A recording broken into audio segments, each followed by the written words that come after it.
Hi, I'm here. Again, just getting my last couple of things in order. How are we?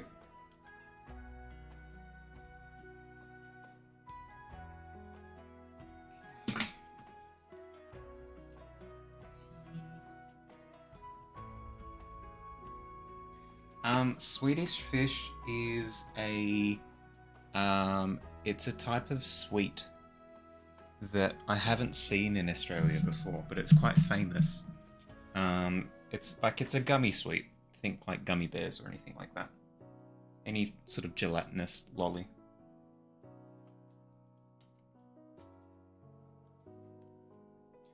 We had a conversation the other day where Dust was saying that in Sweden, Swedish fish are just are just called fish. And there's a joke in a movie called it's called something everywhere else in the world, but in Australia exclusively, it's called Welcome to the Jungle, and it stars The Rock. But there's a joke in that where they say that Brazilian nuts are just called nuts in Brazil, which, again, very funny. It's very funny every time. Okay.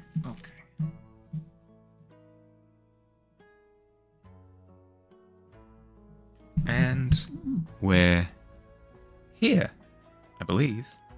Hi. Somebody brought up the other day that my stream volume is a little bit quiet. Can I get a general verdict? Am I quiet? Can I turn up my volume?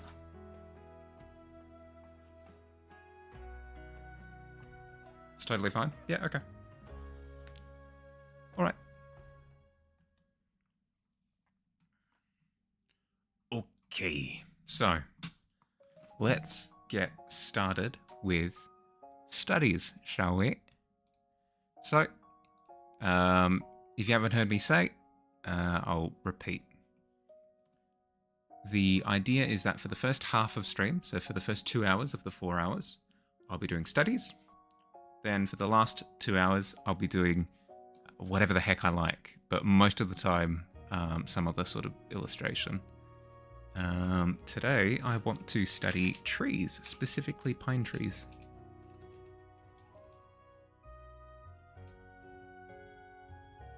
Okay, put my mug on the heater. There we go. Cool.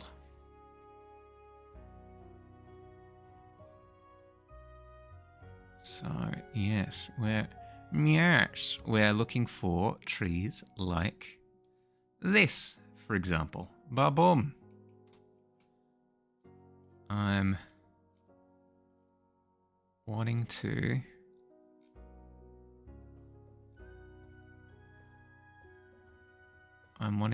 study their bark, as well as other things. Like a general study of the tree as a whole, just so that I've got a better handle on them. Because at the moment, I can draw pine trees, but they're seeming a little bit cartoonish. And that's fine. Like, if that's the look you're going for, then you're sorted. But if you're wanting a little bit more dynamism to them, like, see with this one, where you can see different bits kind of popping out at you a little bit more. Yeah, stuff like that. This stuff's important.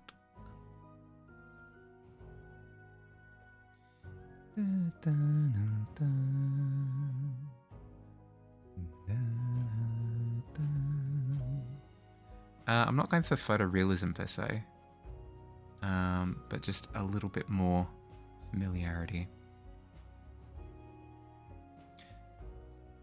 We chewed on pine tree needles. It tastes good. Really? I'm familiar with the pine tree needle scent. Taste, not so much.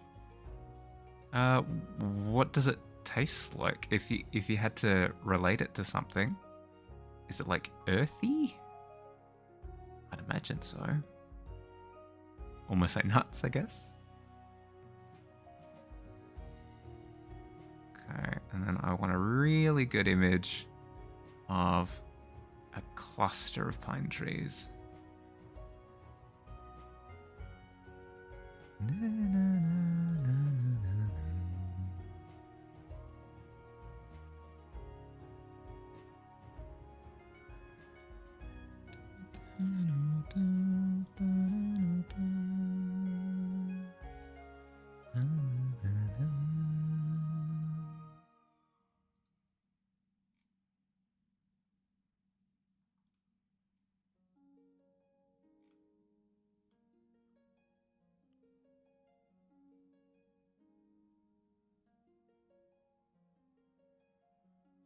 Pine tree forest pics, please.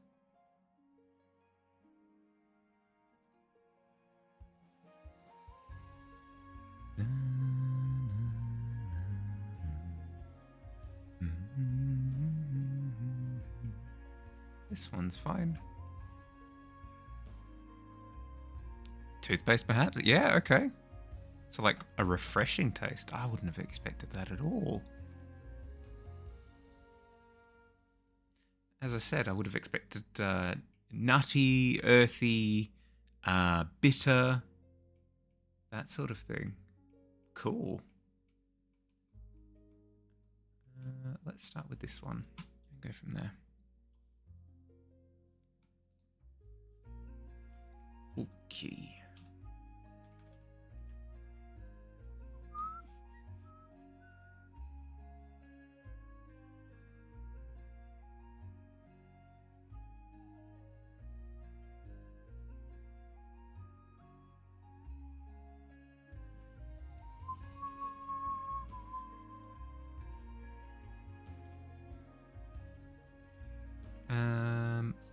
Line layer.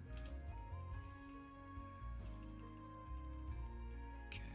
General silhouette. What are we looking at here?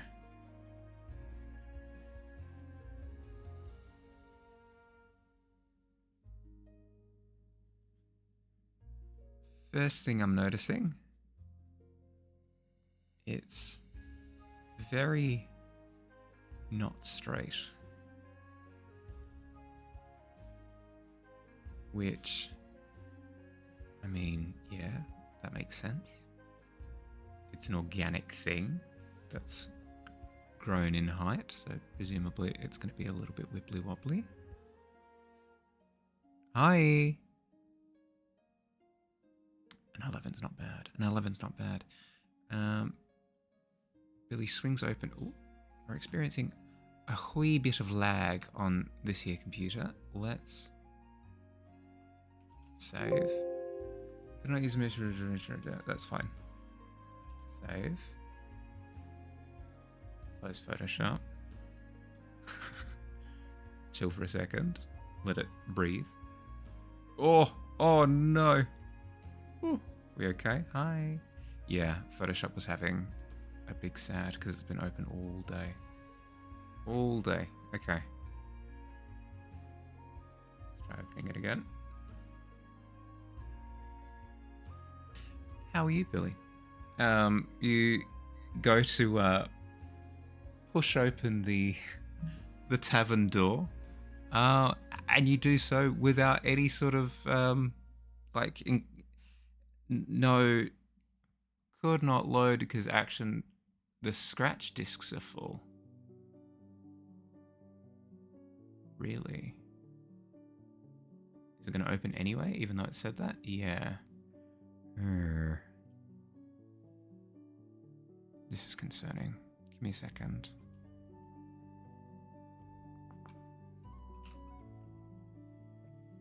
Still work, sold a car, everyone's gone, just doing paperwork on my own. Well, I'll be hanging out here. Let me know if you need me. I'll tag in anytime. What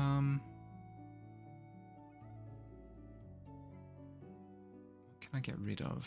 I can uninstall a couple of games from Steam. Let's do that quickly. To only stream to Twitch and share VODs to YouTube after. No. The problem is it's less the bandwidth and more my PC space.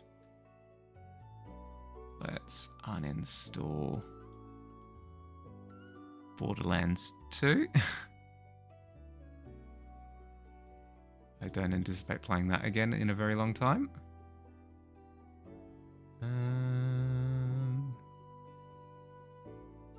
It might also be that I can see that my computer's trying to queue Steam updates, so that's probably also part of it.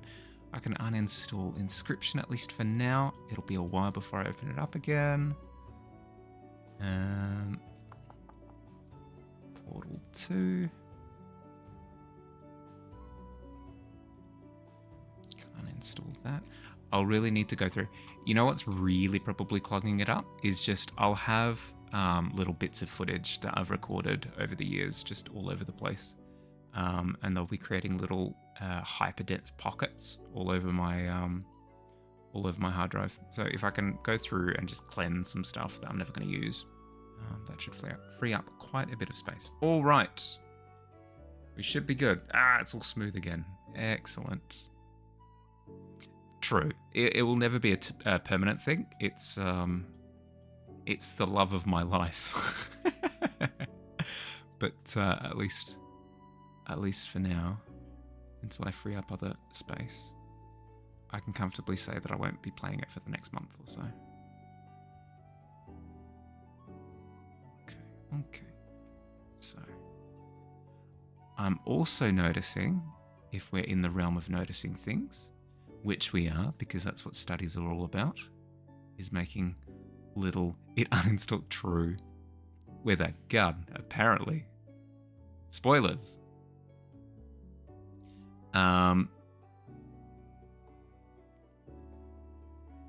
Seeing as we are studying, let's make observations. So it looks like the little fern branches. So the way that I've always thought of fern trees, like pine trees and stuff, pine needle trees, is almost like a Christmas tree. You know, where you've got the stick in the middle, and then you have branch, and they all kind of pop out like this. And that's kind of how the trees work, but it's not exact. It's not quite the same.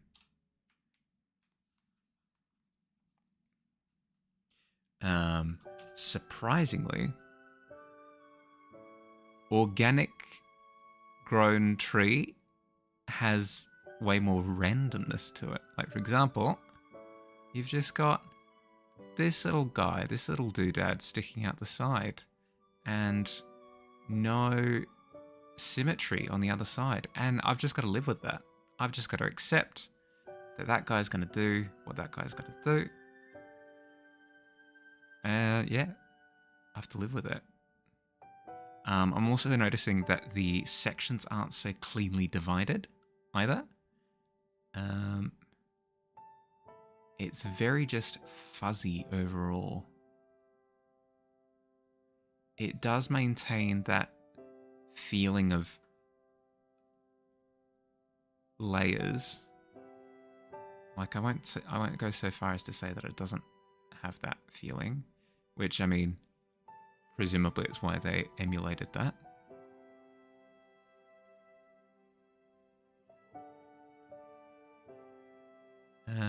I am noticing that, yes, the Christmas tree effect of it does fan out relatively consistently as you go down, but you also have branches in between. Like, for example, this little one down here is shorter than both of these ones.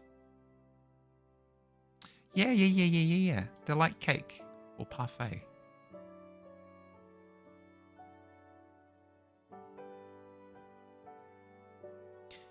trees look mean on the outside, but deep down, they've got a heart of gold, you know?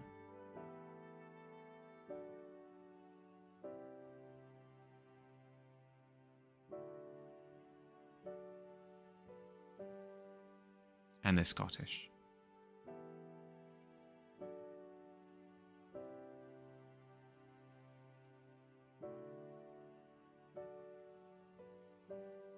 Well, they've got a cartoonish Scottish accent, at least.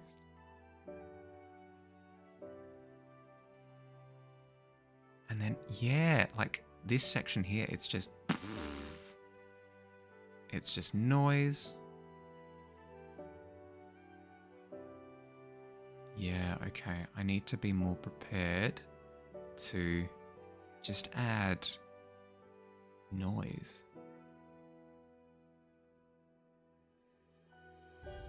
And then clumpage as well.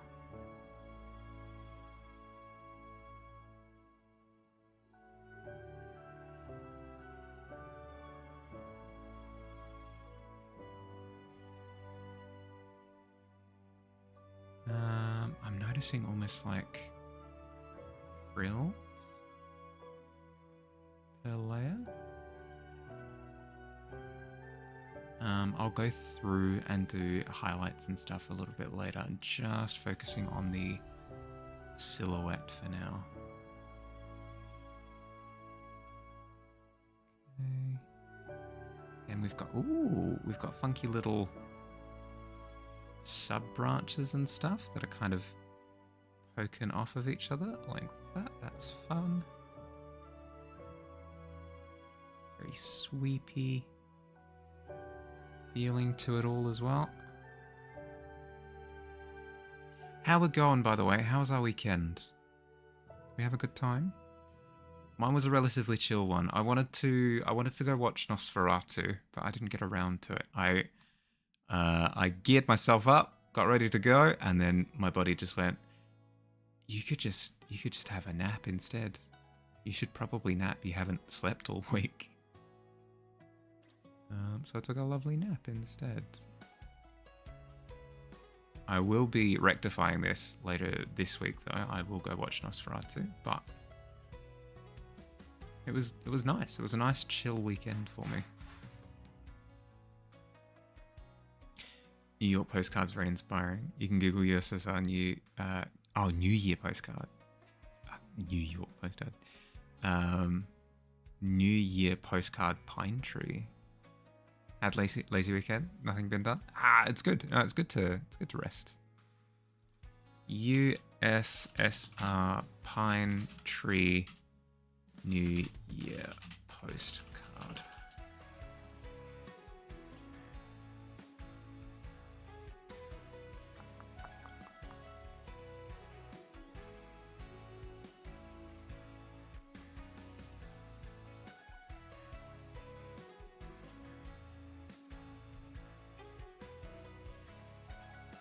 I'm seeing stuff like this, maybe? It's got like that USSR kind of aesthetic, yeah. Got this one. There was one on just the search page as well. This one.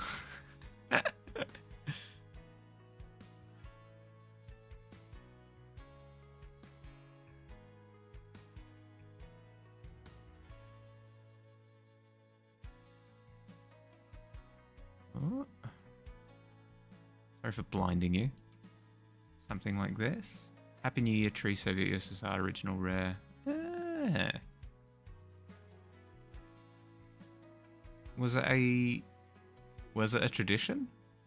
Like to have different national Christmas cards each year?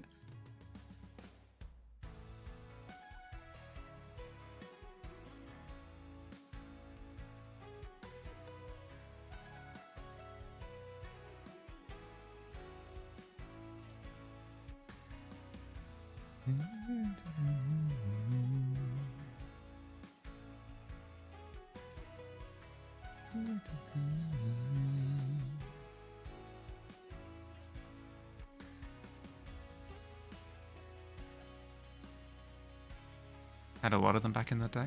Yeah, okay.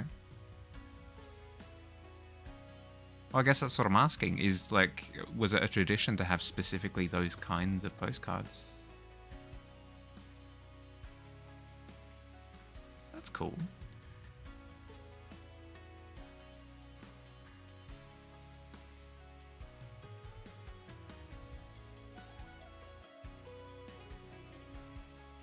And then it looks like some people collect them as well. So it's almost like postage stamp collection, where the state releases like a new stamp print, and then people can go out and collect it. I don't think it's the state. I think it's technically the post office releases a new stamp print. But yeah.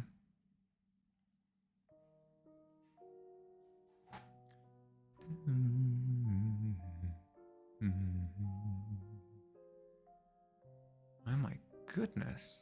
It's so lopsided now that I look at it. Look how thick it is just over here on this right side. I can still tell the general shape of the tree, but interesting that the silhouette itself is so heavily weighted to one side. If I didn't know any better, it almost looks like the tree does this. It has almost like an S shape. That's funky. But like, I can tell that it's like this, and the ferns are just a little bit thinner on that side. Interesting. It's little details like that make the tree feel more real. And I don't mean realistic as in realism. When I say real, I mean as in it's a thing that exists in your image, outside of just like... Is there a better way of explaining it? I think it's a reasonable way of explaining it. Where instead of it being a tree that's depicted, it's a tree that exists in the scene. You acknowledge that it's a real tree, even if it doesn't look realistic. Does that make sense?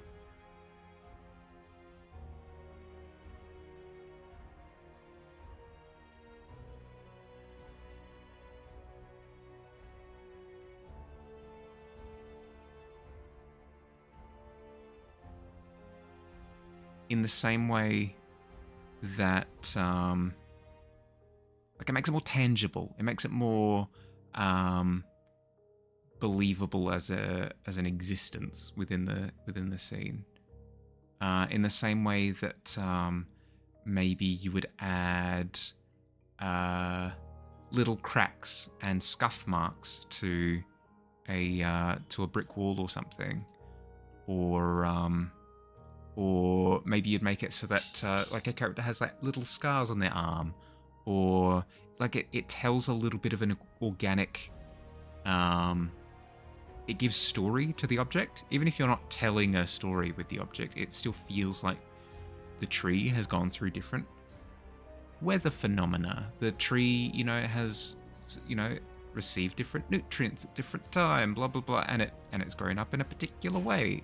Those little elements of randomness and lived-inness make it feel real, outside of the style. Ads in a minute and a half. Thank you, Tavern. I appreciate.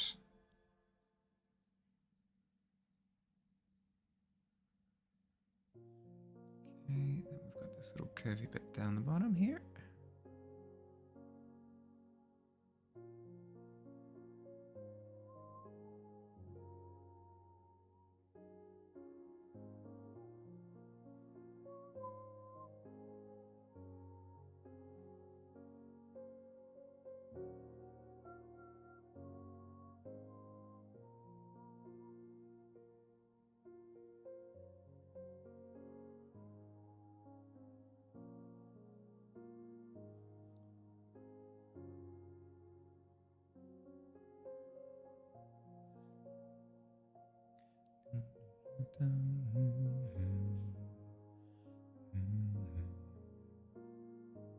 Ah, surprise.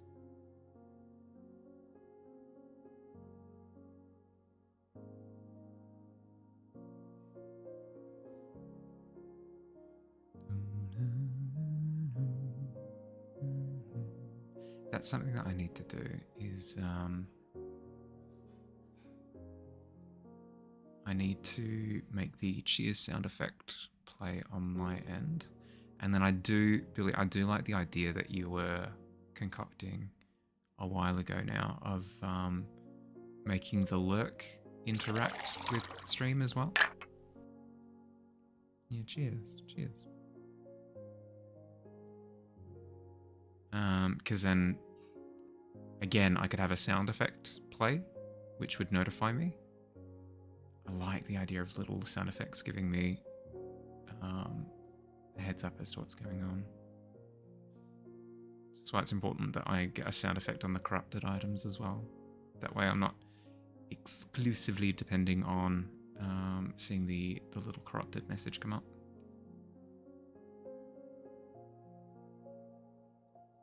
Okay, and then this section here is just...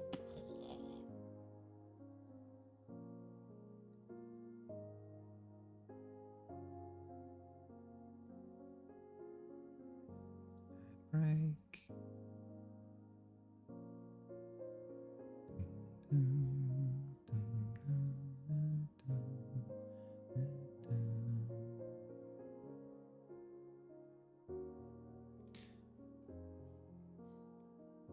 That'd be perfect.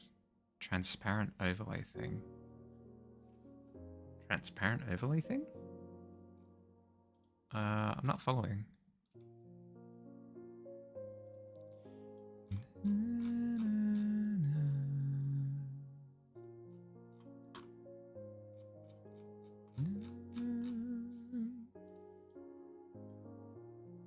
Yeah, no stress. Thank you. Appreciate it.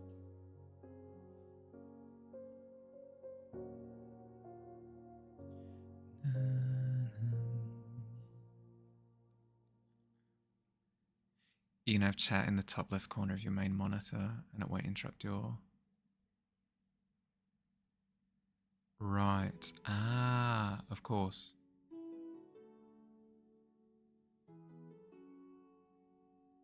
So I'd be able to have it up on my main working monitor as like an overlay that's transparent that I don't actually interact with. So kind of like what's the Pure Ref, but like even less tangible. Like I can't click on it or anything. Okay, cool. That would be very helpful, yeah.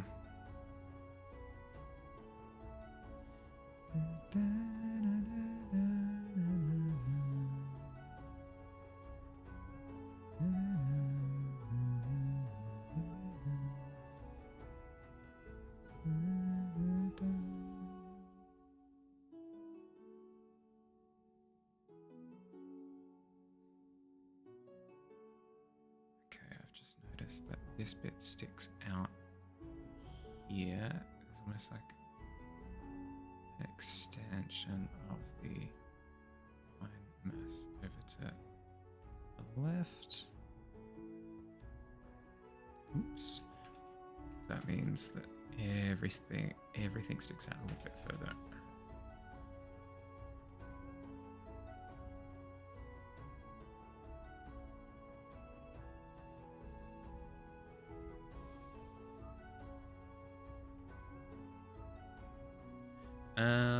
I've got exciting things for stream later, by the way, BT dubs. The plan is to get started on my animated image. Not with the actual animation of it yet, obviously. I've got to start somewhere first. But the plan is to lay down foundations for it.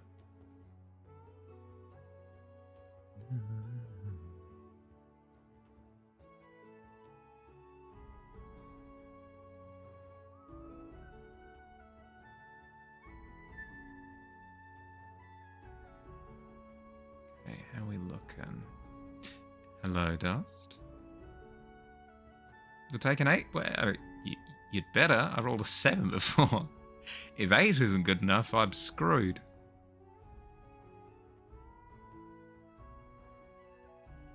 How you going, bud? How's your weekend?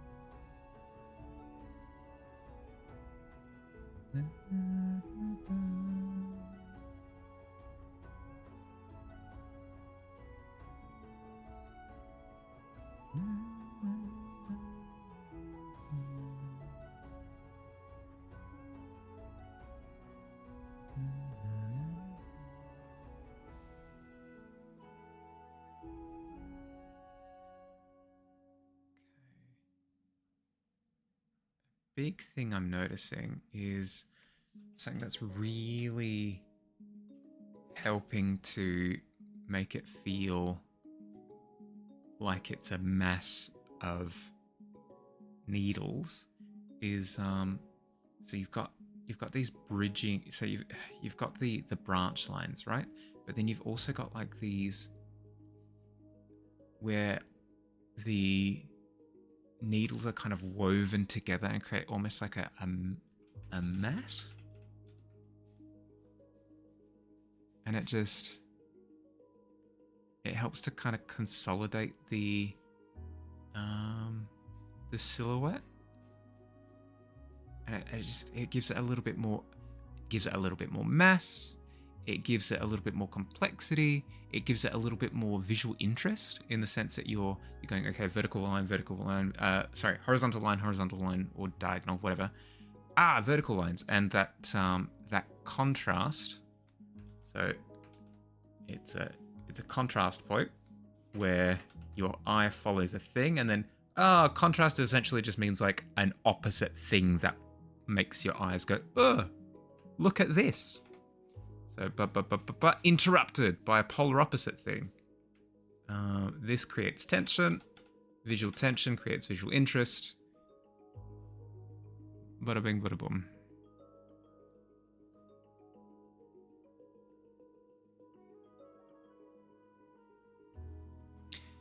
Big day when my ex-roommate finally gets all his stuff is tomorrow, so I'm going to be cleaning up the apartment. Oh dear. Well, I mean, relief afterwards, right?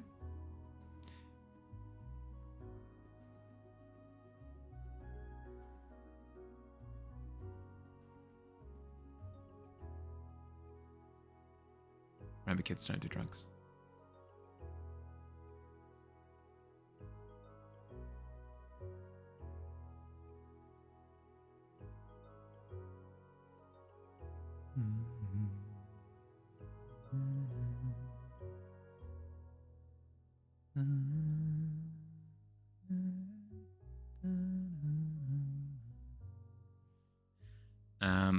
Speaking of Wild Trust, I'm in a bit of a predicament at the moment, and I don't really know how to progress.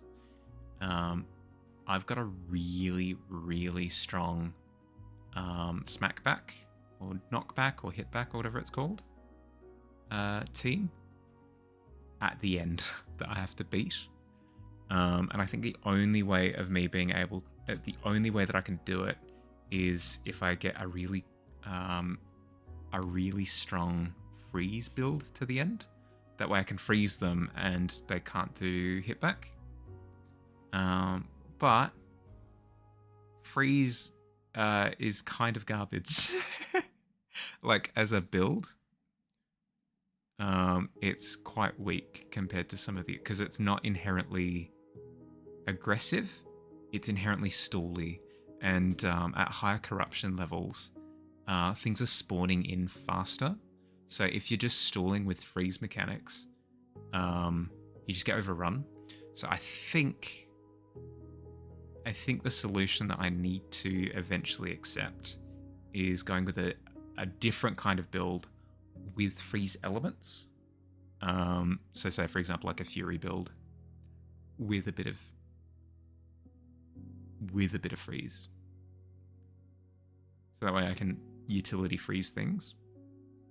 There are some pretty powerful freeze cards, actually. Like the cake, for example, is one that I never consider because everything always has, like, you could only freeze this boss once or whatever. But I believe the cards at the end never have that. So, except for when the boss transforms. But all the other powerful cards can get frozen for 10 turns.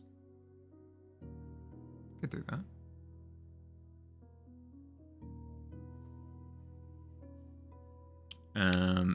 When something gains a stack of snow, it attacks. True, but if it's got 10 stacks of snow, it'll attack and... Actually, not wait. It'll attack, as in it'll try to attack and then a stack of snow will go, but it won't actually counterattack. Okay, I've missed a whole bunch of needles on this side.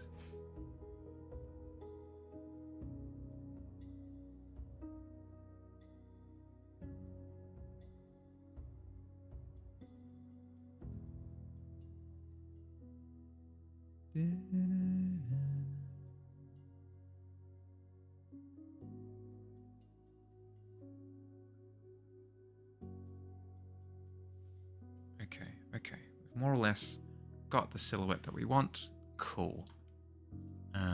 Let's jump up to color.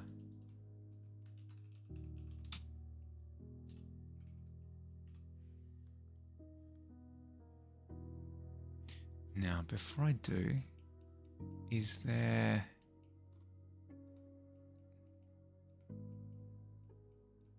an element of desaturation? I could introduce it, actually. I could introduce a bit of desaturation, just to kind of imply that some of the branches are going away a bit. Had too many filters on it.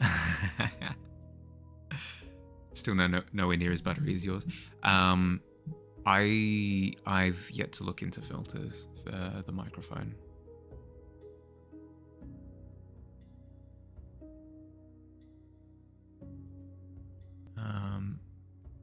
The Blue Yeti, which is the one that I've got here, this one, it's inherently just quite good, and that's generally what I've heard, is that you don't necessarily need to change stuff. I have noticed that my voice sounds a little bit compressed, though, is the only thing that I'd want to change. It feels a little bit muffled. And I don't think it's because of the the foam filter on top. Because I believe it sounded the same when I had the pop filter.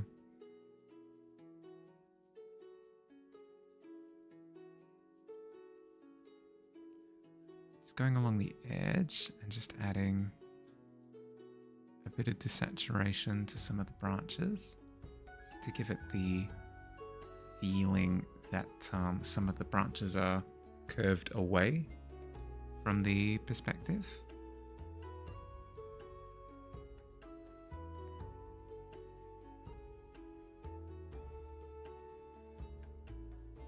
When I say desaturation, I'm adding grey. If anything, I'm lightening.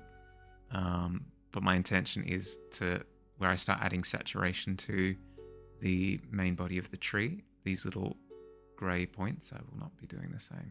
It will remain desaturated. Yeah, no stress. Good luck, have fun. Speaking of kids, it's one hell of a transition. It's fine, don't worry about it. Join me for this conversational tangent. It's not weird, I promise. I started watching Skeleton Crew, the new Star Wars show. I've been avoiding it, not really intentionally, but I've been avoiding Star Wars shows up until now, just because, you know, that feeling of I would love to watch X, Y, and Z, but I can't. I haven't seen the first one. It feels like that, where because I haven't watched Mandalorian, I can't really watch the other ones. I know it's dumb, like I can, but it feels like all of the other ones kind of tie into Mando. So I've kind of been holding off because I don't know, I kind of avoid things. It's a natural tendency of mine to just kind of stick my head in the sand a little bit. But Skeleton Crew feels like it's completely separate to all of that. So I've started watching it, and it's really good. No, I started watching a show. And with Skeleton Crew, the main cast are kids. Think A Stranger Things, think The Goonies, any sort of children ensemble thing. That's where my brain was going with it. But no, okay, that's fair. Pretty fairly called out on that one.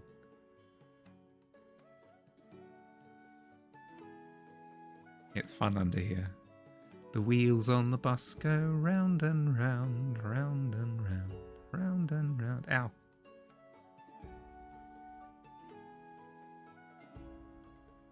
Okay. So just going through, adding a little bit of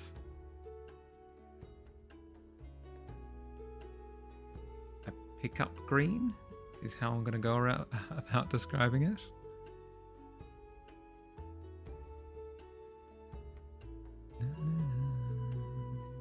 Just to make it have a bit of a body. I'll dig into it again with some black just to carve some detail back into the shadows, but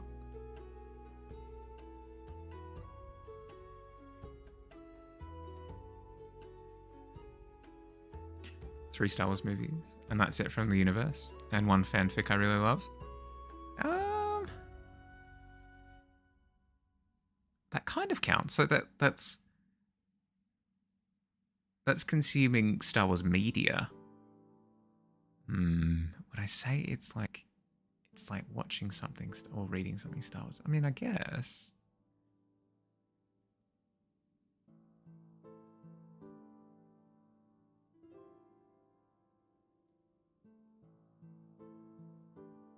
I don't know. I get silly with definitions sometimes. It doesn't really matter.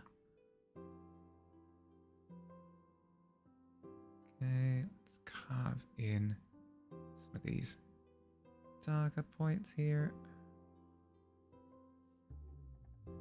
And then ooh, that's fun, actually. Something I've noticed is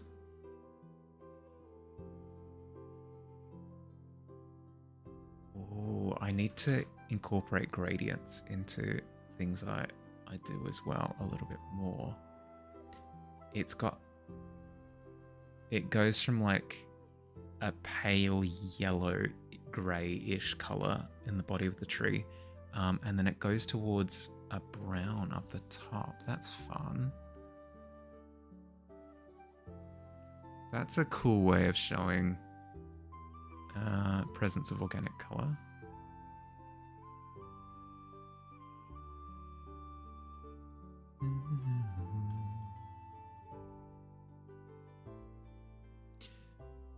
It's kind of weird considering my nerddom.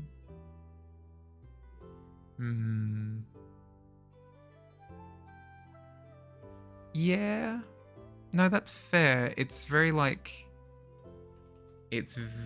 mainstream sci-fi. So it's not too surprising that it's not for everybody. It's like the D&D of sci-fi, if that makes sense. Where D&D is incredibly approachable. It's a system that you'd invite all of your friends to come and learn with you. Everybody knows about it. Everybody's sort of aware of it within the cultural zeitgeist. But it's not necessarily the perfect system for every situation. Like, for example, D&D can suffer a little bit on the RP side of things, where maybe you want to solve something a little bit more socially than with combat. D&D doesn't really have that. They've got like roll for persuasion, and that's it. It doesn't actually account for how good of a social problem solver you are. It's kind of on the DM and the player to be like, okay, here player, here is the social problem that I've presented to you, and then the player goes, hey DM, here is my solution, and then the DM has to go, okay, well now when you do a persuasion roll, it's a little bit easier because you've gone about it in a creative way. And that's all well and good, but I don't know, it just feels weird to have your social reward tied to a roll. Where it's like, oh my goodness, he came up with like the most creative social solution to this situation. Roll a d20 and you only need to roll a 5 because you did it so well. It's like, sure. But then if you fail the roll, then like all of that hard work that you put in coming up with something awesome just gets thrown out the window. Just because D&D works with such like black and white dice rules. Well, what was I talking about again? Yeah, Star Wars is kind of like that, where it's a good way of getting into sci-fi, but it isn't necessarily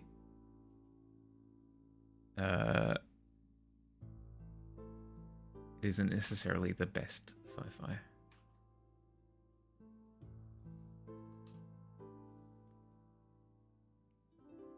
Okay, so we've got yellows, sort of desaturated yellows through the top into a weird green.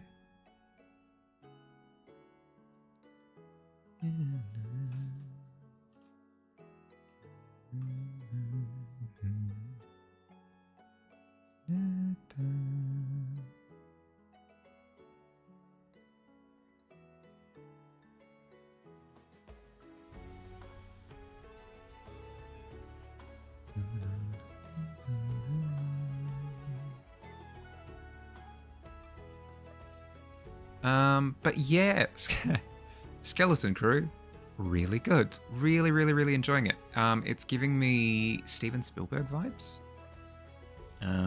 Think like E.T. It's probably like a really good comparison I'd make.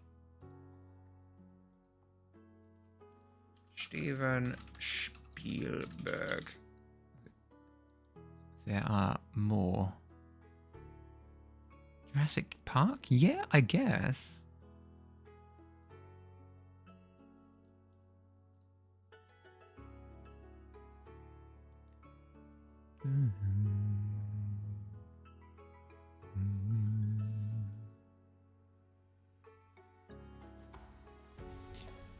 Very, yeah, very Stranger Things, very Goonies, very like E.T., very kids adventure, fun, whimsical. It doesn't feel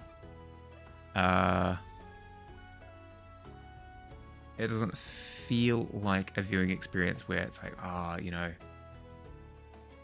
is it, you know, canonical to the lore? Are they doing lightsaber forms correctly? Are they is, you know, does this coincide with blah blah blah blah blah? I don't know. That side of the Star Wars fandom has made me exhausted. So this kind of viewing where it feels very innocent and fun and detached is it's a nice breath of fresh air for me.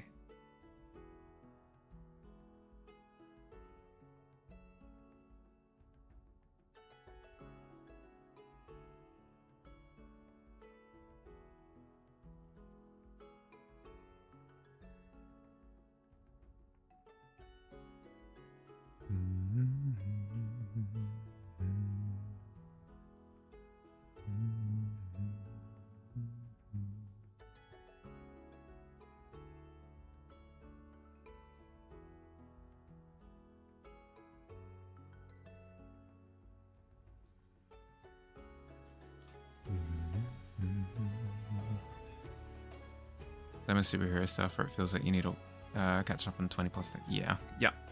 Yeah.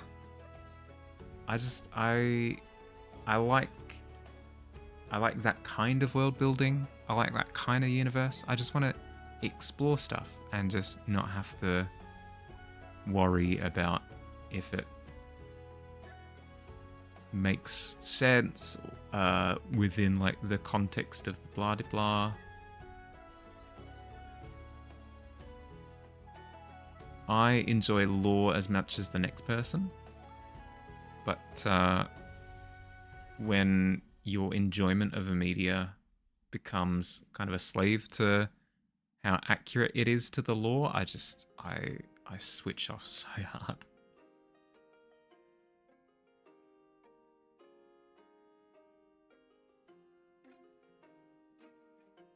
Yeah, it definitely has that that social pressure, you know.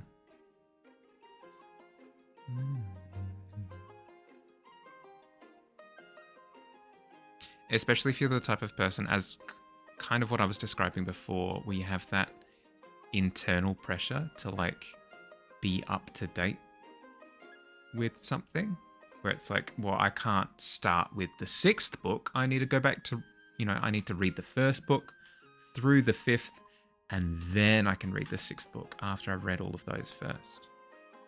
You know? It's the same thing.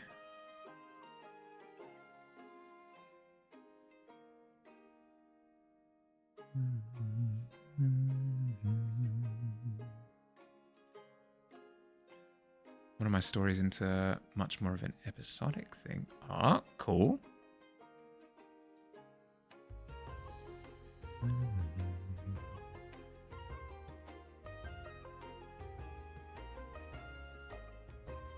Would you think of...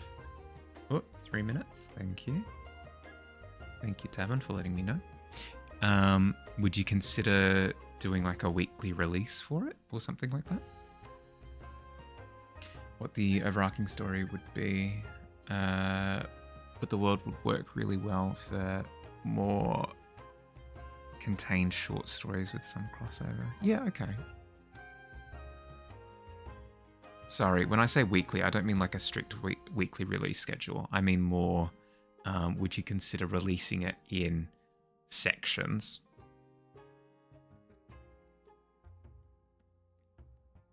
That you'd update like regularly.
I'm noticing that you really need to kind of break up some of these shapes.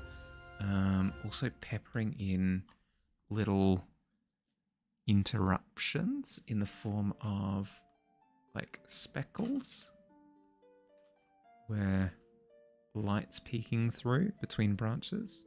Also very, very, very important for making it feel like it's not made out of clay or something.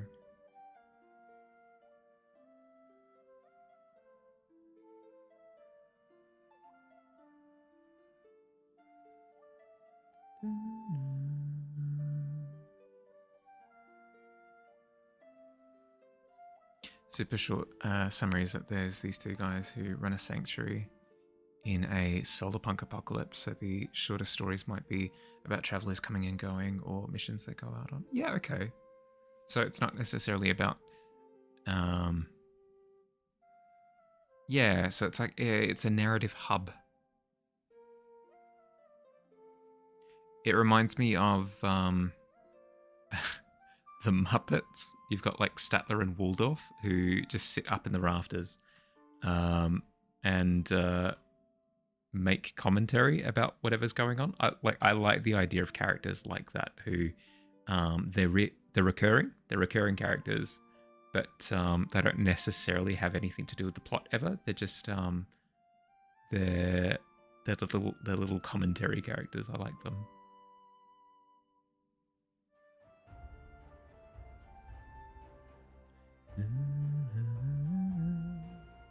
Ad break.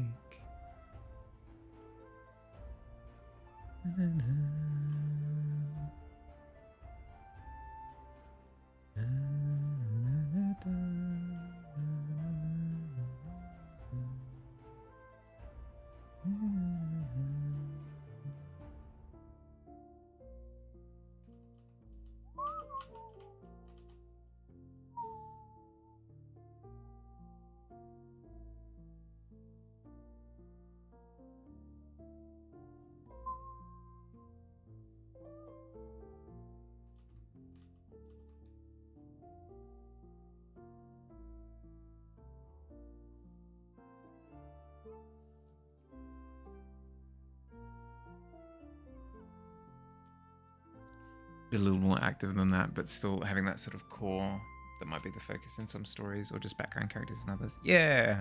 Yep. Oh, quick drink. Cheers.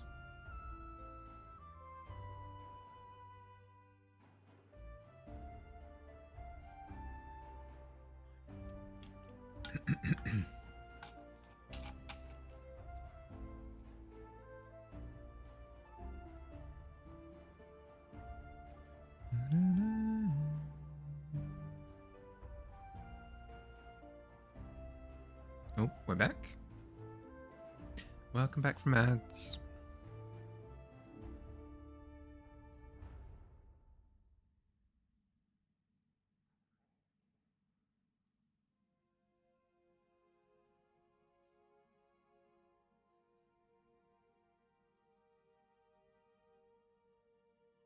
Again, just sort of breaking up the textures with speckles.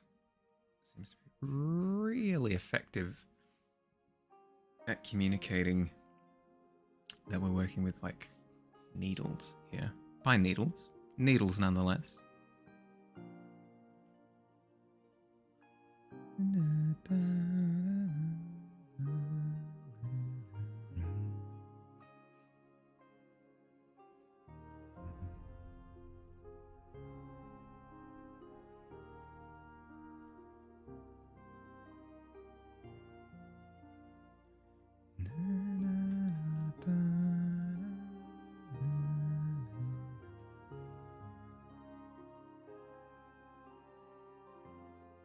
This area up the top is feeling a little bit too clumped. So let's just go through and thin it out a little bit.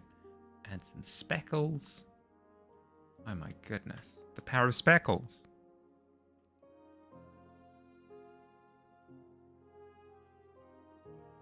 It's too strong.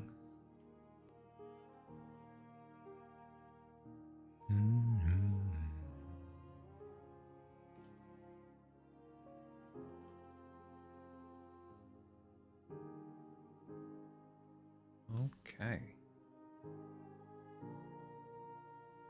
I could even go so far as to start adding a little bit of blue.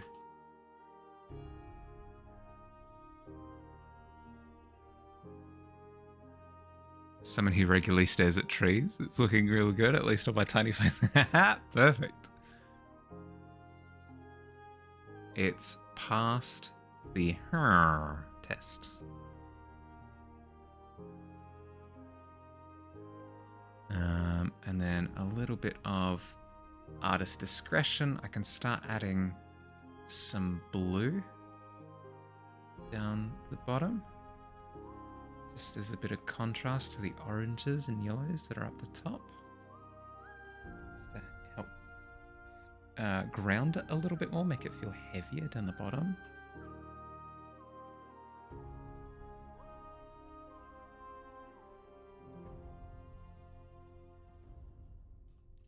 Boom. Sweet. Add a little bit of grey and blue in there as well. Just to push that back. Cool. Okay, so what did we learn? We learned that they're not as clean as, say, a traditional Christmas tree. We learned that introducing some vertical lines to the usually horizontal leads to little like points of drama throughout the tree and break up the monotony a little bit. Even still, like looking back and forth between the two, I'm seeing where I've missed out on more vertical stuff. I could have added so much more. My tree is so sparse in comparison. But yeah.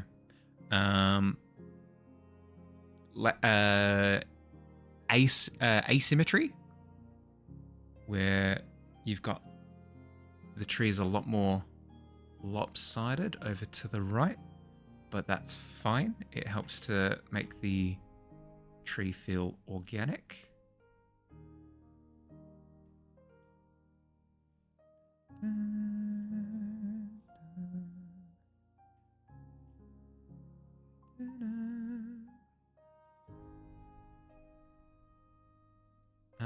And then the power of having it lean a little bit to the left as well. Very, very cool.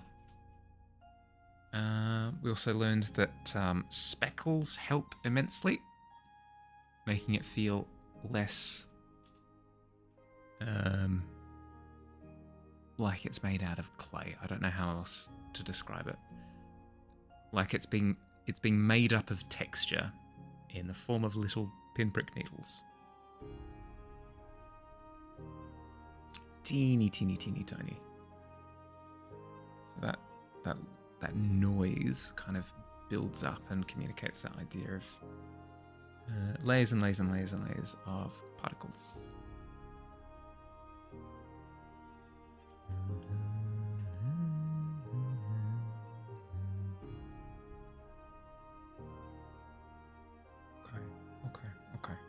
Next.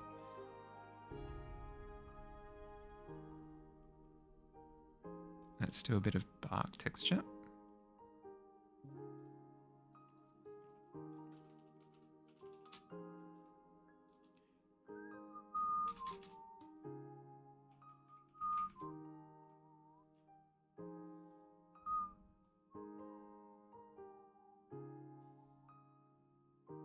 So we've got this perspective of the tree, and it's very detailed in texture work, but I don't really want this level of detail, because this level of detail is, let's be frank, overkill unless I'm very specific, unless like the tree is the subject of the image. If the tree is the subject of the image, heck, whatever, might go into this level of detail. If it's not, I need another texture that feels like this texture. It's almost representative of this texture without it being this full on. Point of feedback I might have is that a lot of your branches are pointing upwards now, since it's a pretty thin tree that's not necessarily at all unrealistic. But the beaches lower down usually sag more and more in my experience. Why it's so cozy being under one, you get almost like a tentative branch. Okay. Because I'm not getting that in the reference. but I can tell what you mean. So the structure starts off pointed upwards, but then they get heavier and heavier and they start to come down like this. And kind of bunch together down the bottom. Yeah, I get what you mean. Oh, itchy nose.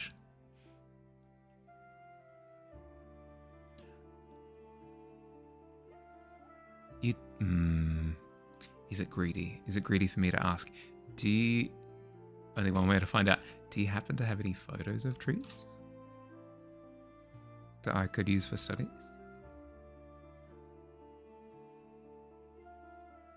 Maybe even exact species, but yeah, fair. I mean, it makes sense.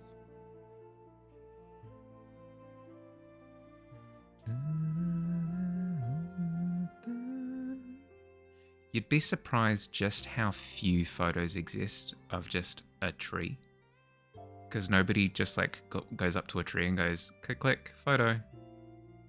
They're usually of like, this is me in a forest, or this is my family in a forest, or this is my friend in a forest. It's never just like, this is a tree.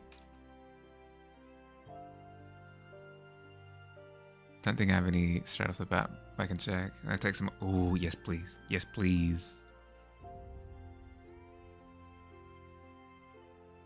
I'll quickly show you why.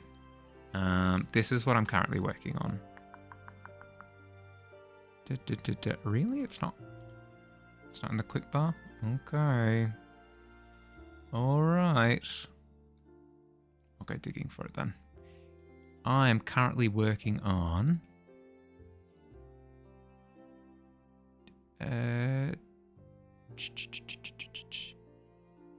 these is here.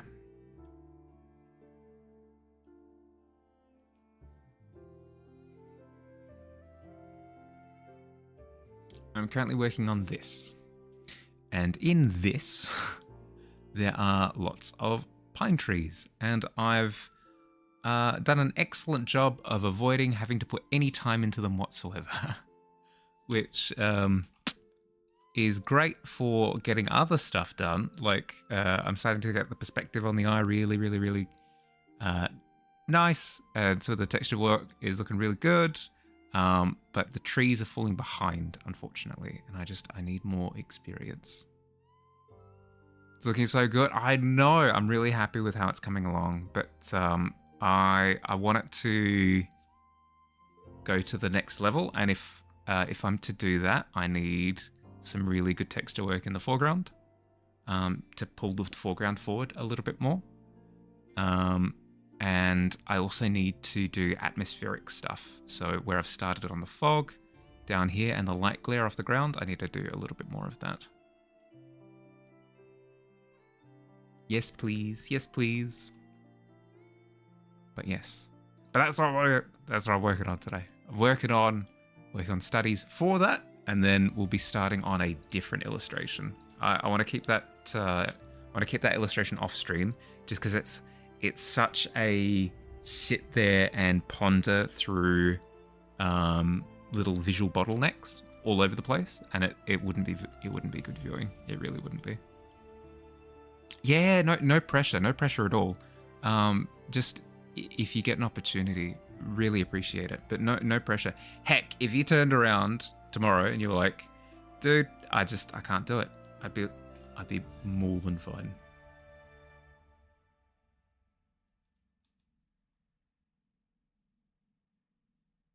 I will live.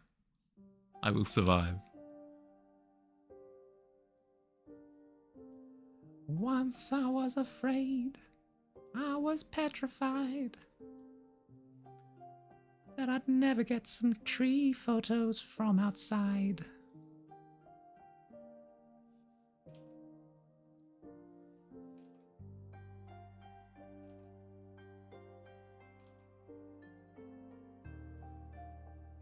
And my paintings are so wrong. Okay.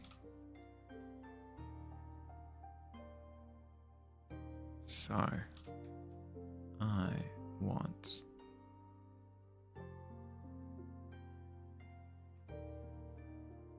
the feeling of this texture.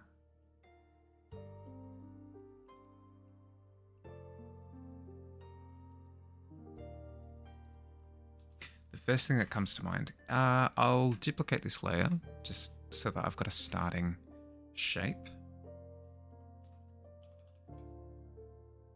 I've hid the original, so I can do whatever I want to this one, and then I've got something clean to fall back on if I want to start trying something else. The English name for one type of tree we call them tall, which is accurate, I suppose. I mean,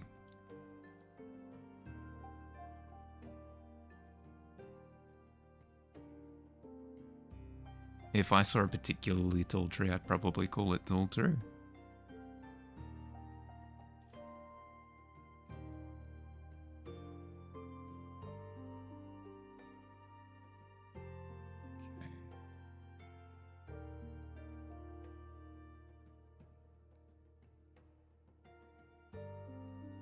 And then I need it to conform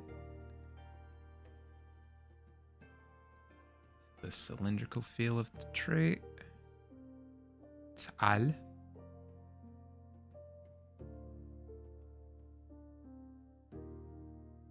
There. That's half the fun of speaking another language, is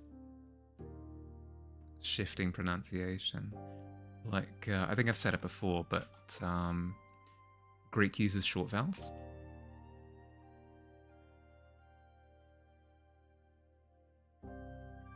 Like, what would a good example be?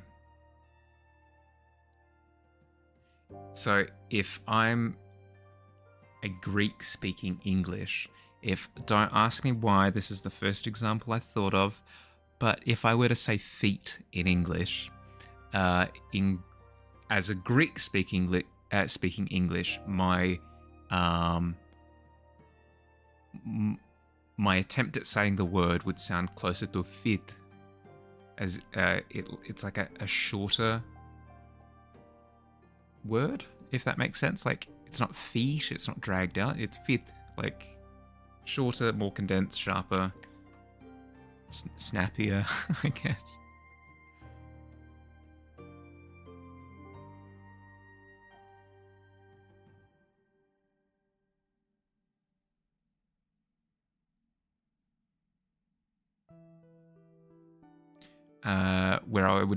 Where I'd be grabbing the remote control to turn on the TV. If I was a Greek speaking English, it would sound closer to TV, like very. They're not dragged out vowels, and it's fun. It's fun. It's what helps with like doing accents and stuff for D&D, is deconstructing how you can like shape sounds, if that makes sense.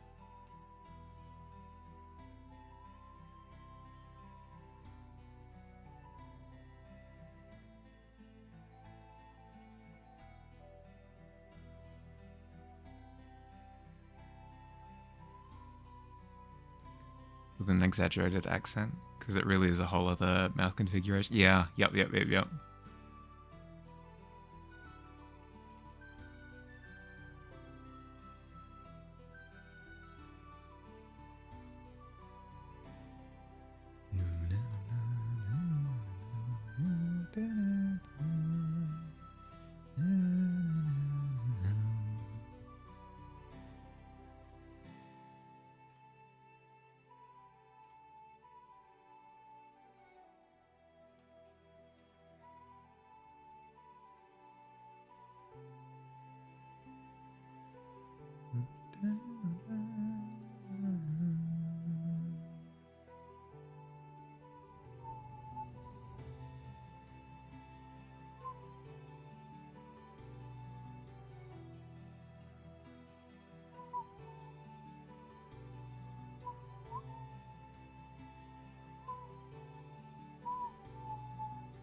treat. That's good. How you going, bud? How's your weekend?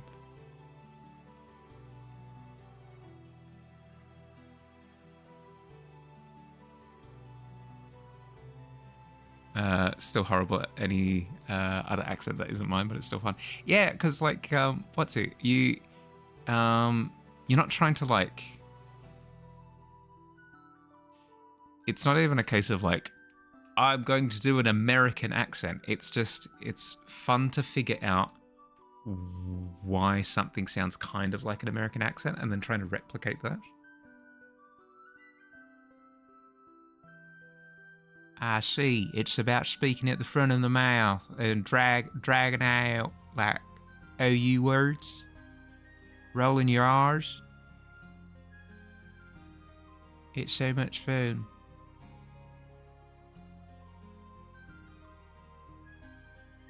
It's almost like changing mode.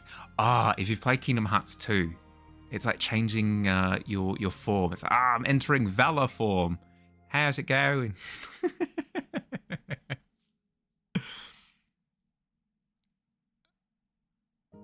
When I do it, I drift more and more to a Russian. Wrote the first song for with your band today. Nice. Oh no, not the pig pet. That I would like to buy a hamburger. Oh,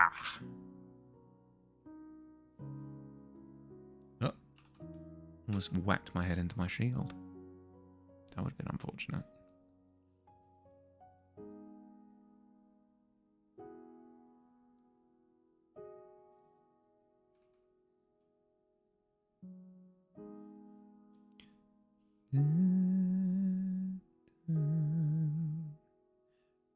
But yeah, how was it? Like, how was it cooperative? Like, everybody kind of pieced in?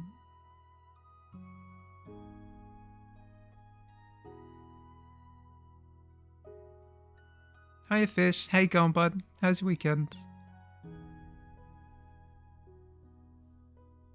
Hope it was good. I was just saying earlier that my weekend was super chill. Like, I didn't really do any.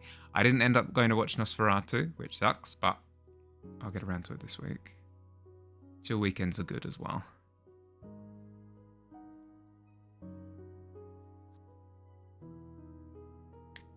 Time to watch Dragon Ball Z? Yeah, fair. I thought that I'd seen, if not all of Dragon Ball Z, the vast majority of it, across my youth. Like, the amount of times that I just randomly catch episodes here and there, surely I'd watched everything up until now. Like, I've played the games, I know how the story progresses and everything. But the amount of times where I'll randomly find a Dragon Ball Z episode clip that just plays for me on YouTube, and I'm like, I have no idea what's going on.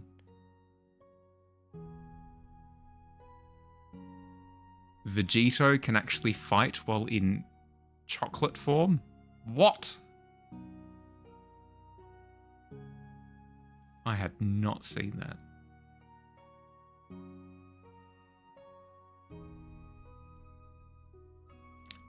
Seen it all. Instagram edit. Yeah, well, that's the thing, is I'm being exposed to more and more little clips that I wasn't aware of that existed in the show. Sort of just followed along with each other, and we eventually made a decent sounding song. Okay. So no lyrics yet, right?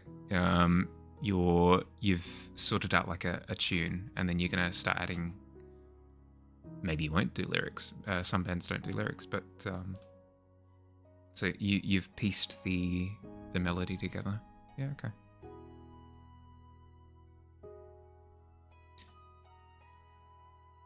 Do you remember that period of Dragon Ball AMV, Skeleton and Epic Edit? No, I'm not too familiar with AMVs.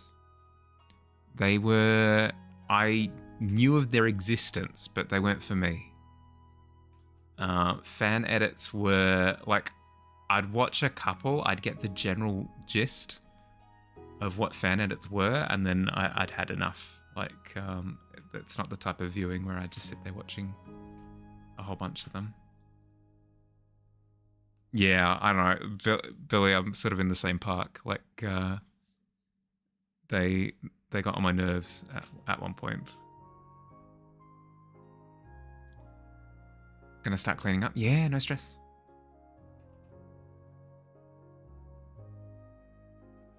Good luck, have fun. Well, as much. Oh, some people legitimately get a lot of fun out of cleaning.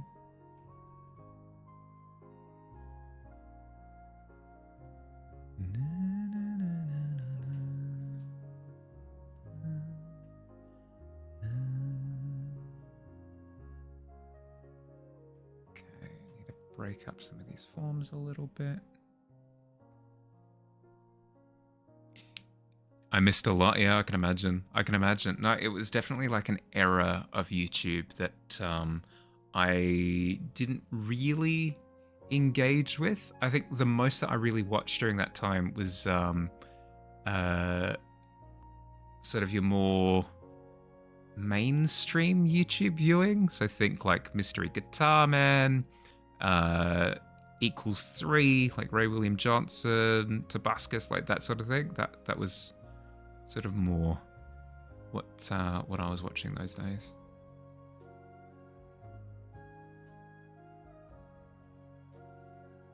You don't? Yeah. Hopefully like the end result. I mean, that's the thing, right? Is that it's incredibly satisfying by the end. And then there's a degree of satisfaction that you get from the process as well, even if you don't inherently enjoy it.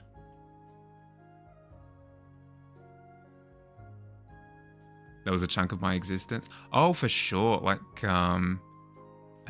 what's it? Like, Minecraft was my life for like a good solid couple of years as well. Like, I get what you mean. Getting sucked into fan communities is absolutely a thing. Like, it becomes your world.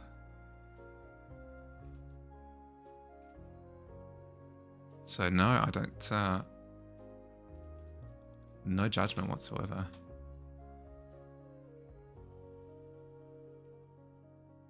You do. Excellent. Okay, so it means that in clutch scenarios, I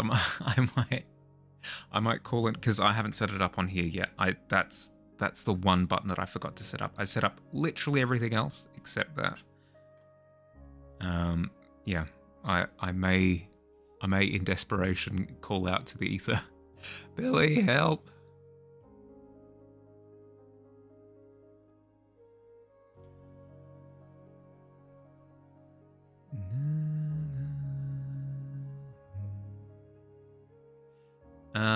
What genre of music again?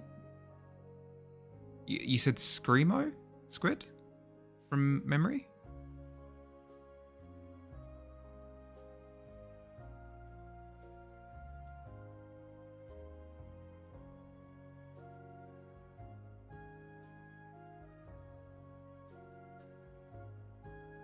Of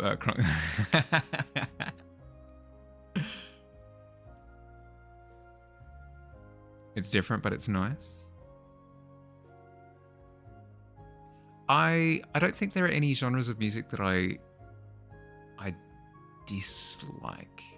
Like there's always an example that I'll enjoy. Like for the longest time I thought that rock wasn't for me. I found examples that counter that. For the longest time I thought rap wasn't for me. I found counter examples to that. So I'm sure there's like a subgenre of screamo that I'd enjoy as well. I haven't experienced much of it, It's a lot of screaming, obviously, but it's mainly just instrumental. Yeah, that makes sense. I mean, you can't have the main vocalist screaming the entire time.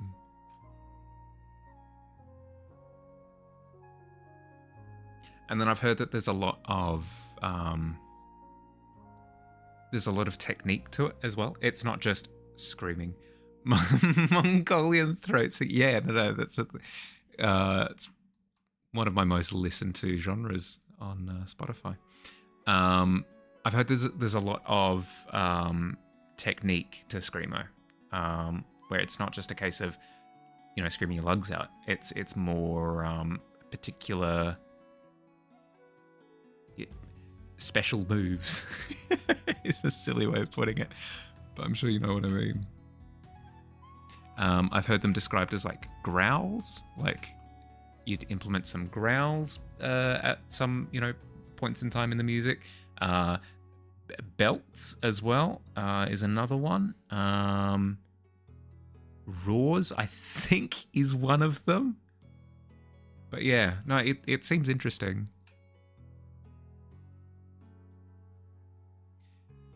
The way I've decided to do it is the singer does a bit of singing and then it's instrumental for a while, but more singing and then instrumental. There's a way to scream without damaging your vocal cords that much. Yeah, yep.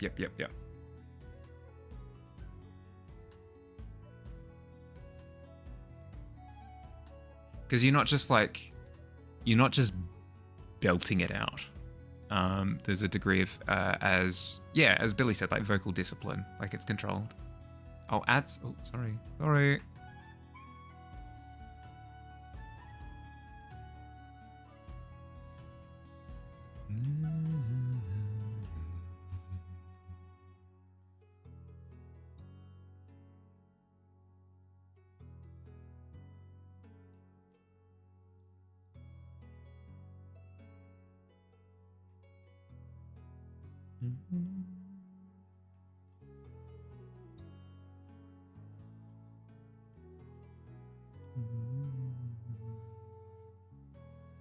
Welcome back. Everybody should be back in about 30 seconds. We chillin'.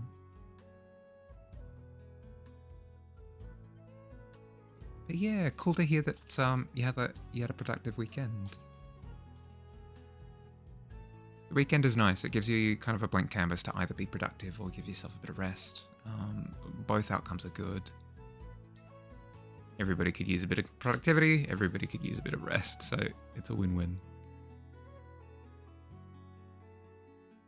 And we're back. Excellent. But yeah, no, that makes sense. As Billy was saying, like vocal control, right? You're not just belting out screams. You're implementing a technique that you practice.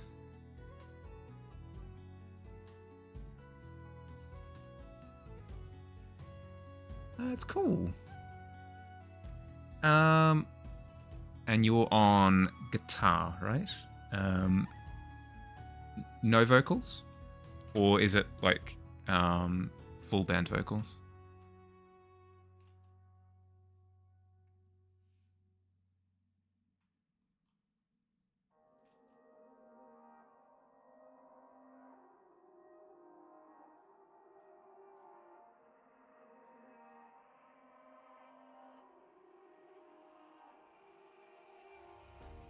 Rhythm guitar. One of my friends is lead because he's had a bit more experience than I have. Yeah, that's fair. So, yeah, okay. Rhythm guitar. How is that different from a bass? I mean, I presume bass just hits lower notes.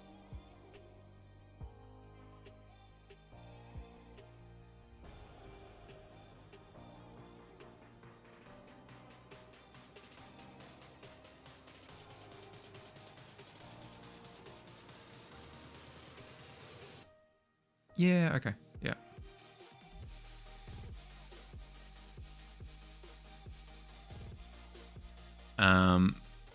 Do you also have a bass player?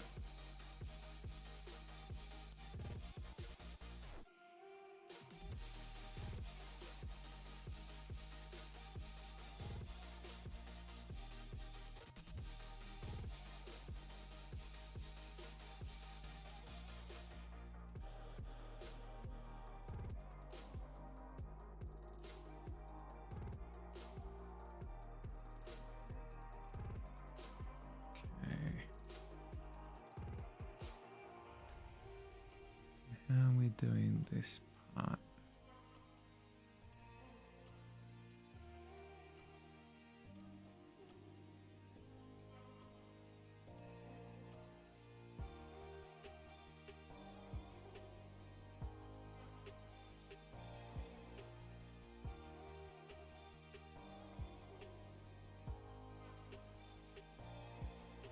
Have a bass player. It was one thing we struggled to find until we just randomly started talking to someone about needing a bassist and they agreed to join.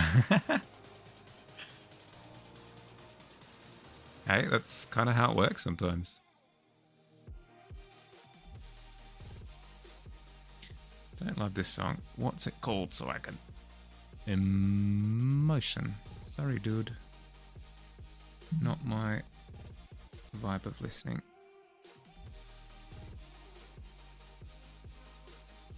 That's strange. My stream deck has gone askew.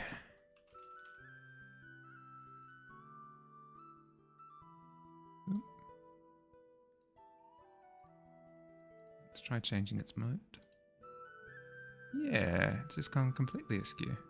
Let's try unplugging it, replugging it in.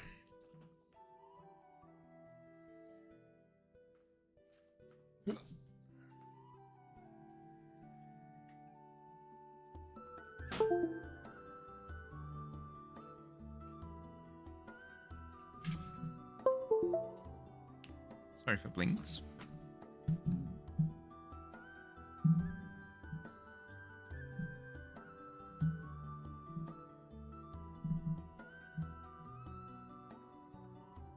There we go. That has fixed it. Severance. What is it?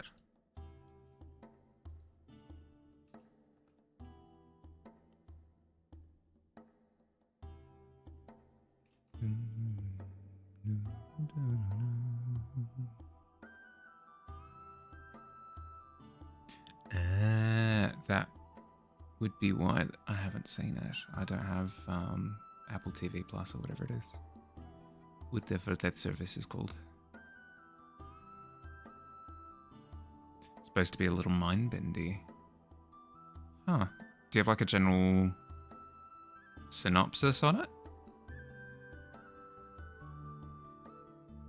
Like Steve the plumber was working in a kitchen and then got sucked into the Mario world or something? Like, is it that kind of mind-bendy, or...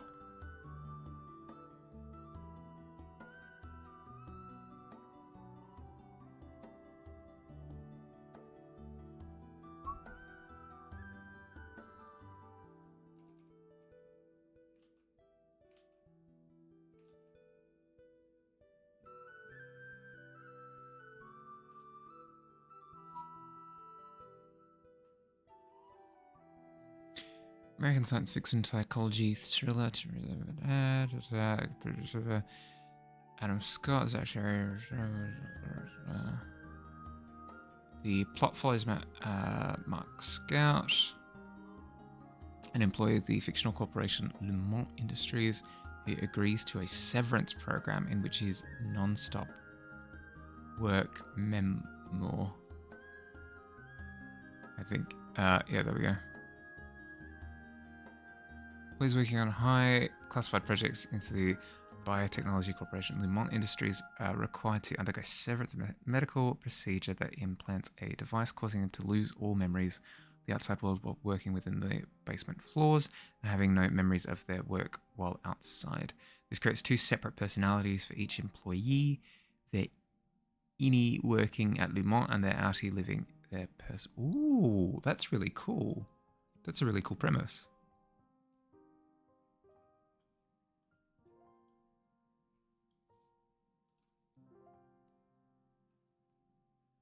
That's a fun spin on the classic Dr.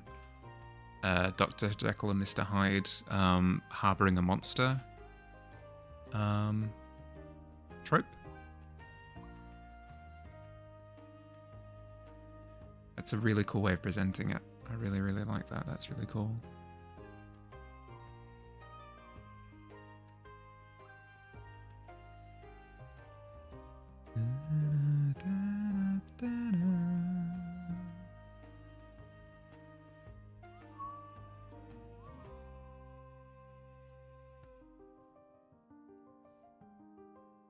include the squiggles?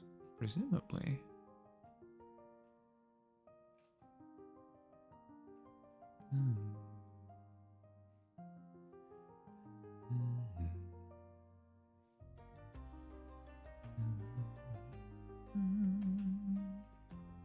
Haven't seen it, but I wanted to at some point. It being on Apple TV, presumably as an exclusive, makes it a little bit tough. It might just have to be one of those shows that I like the concept of, but I never watch. But, I mean, sounds really cool.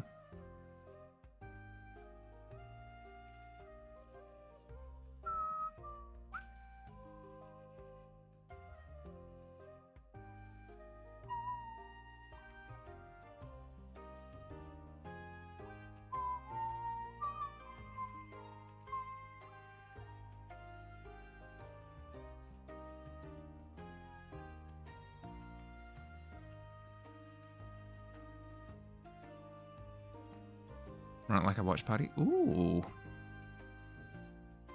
Yeah, maybe. It would have to be when we're both free. But here's the thing. Do we watch that, or do we do other stuff?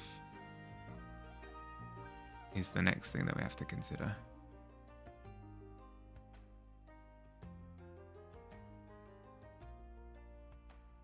I appreciate the offer though.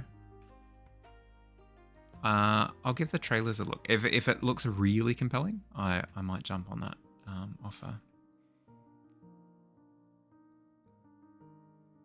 Turning off hardware acceleration in Chrome makes it so that video isn't blocked out during... Oh. So hacking is what you're telling me, Billy?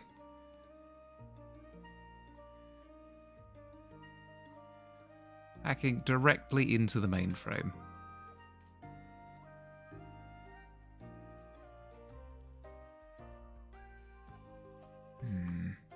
What's so awkward about this texture? It's almost like melting shards.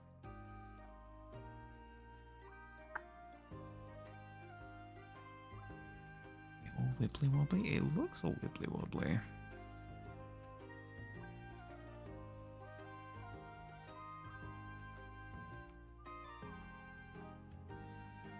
May or may not be able to confirm it works in Netflix at least.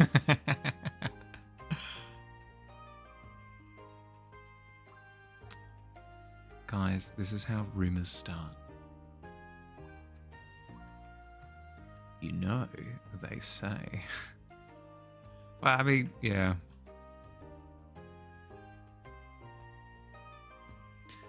Perception of the texture isn't pinching as quickly as it looks like it should, assuming it's super exaggerated view of the tree.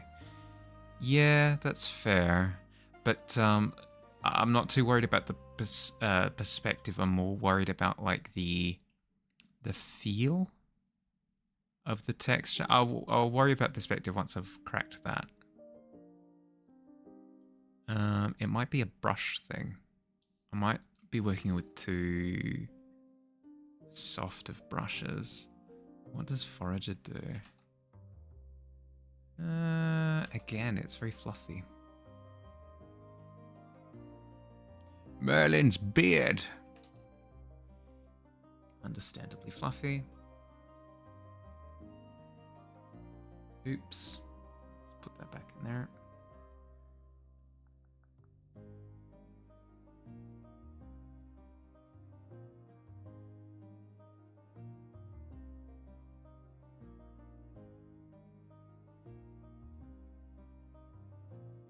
Ooh. Again, quite fluffy. There's a great brush. Yeah. No, I don't disagree. But I think I'm just in the wrong area.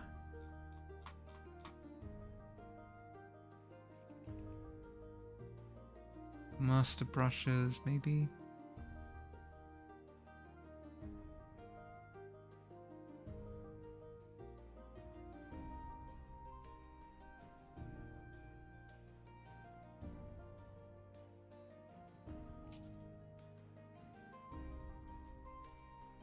Feels like they don't have enough focus.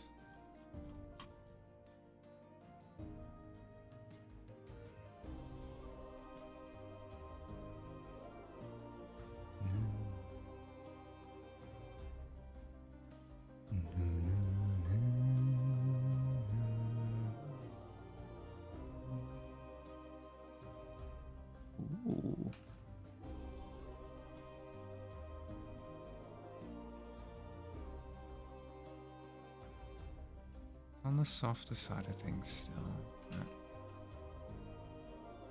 I want to give it a go. It looks like fun.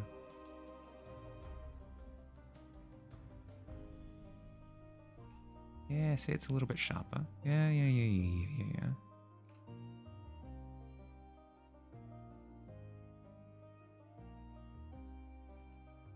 I like.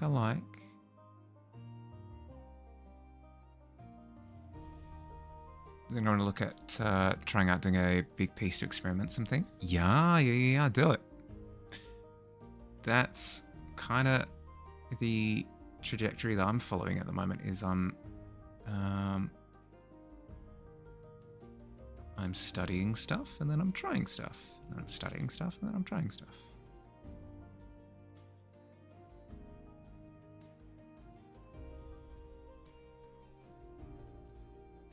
Okay,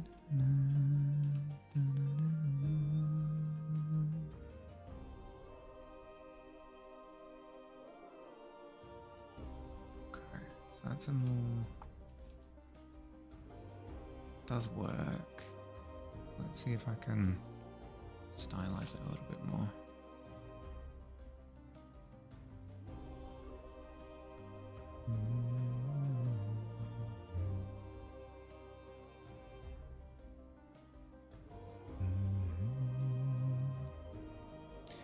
Started with me finding an old story I made back in year 7 about a vampire hotel or something. A inspiration can come from literally anywhere. Anybody who gets all hung up on where inspiration comes from is, I don't know. They need to consider that art is a very diverse thing. Like, I've heard that a lot of people get sort of a little bit and about claiming ownership of an idea if they had it in a dream. That's just silly. Of course it belongs to you. That's your imagination sort of running on autopilot, right? I'm liking this. I'm liking this texture quite a bit. See if I can diversify it a little bit more.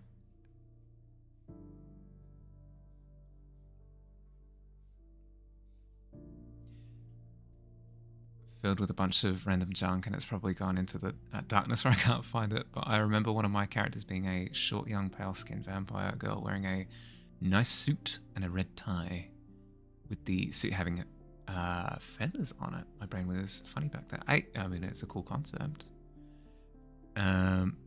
This brush feels a little like your previous art style, but it's definitely doing something to the bark. Nice effect. Yeah,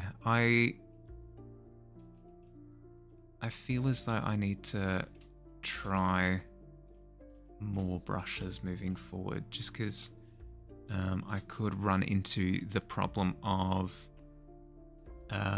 just being less efficient. Like, there are more efficient ways of producing a texture than just going at it with the same brush and trying to emulate a textured brush.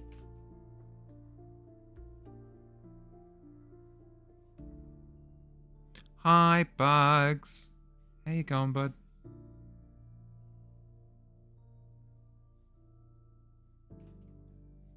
Today I speak for the trees, Bugs.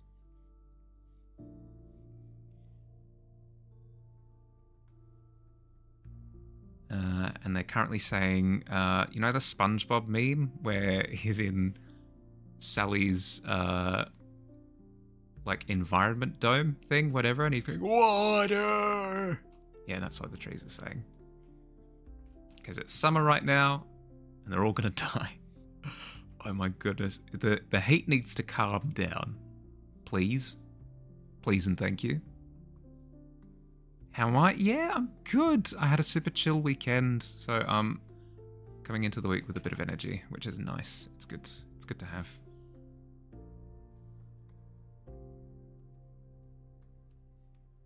I will not complain about having energy. Won't hear it from me.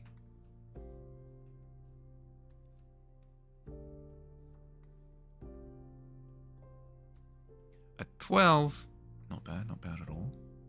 What would you like to do with your 12? What was your 12 for?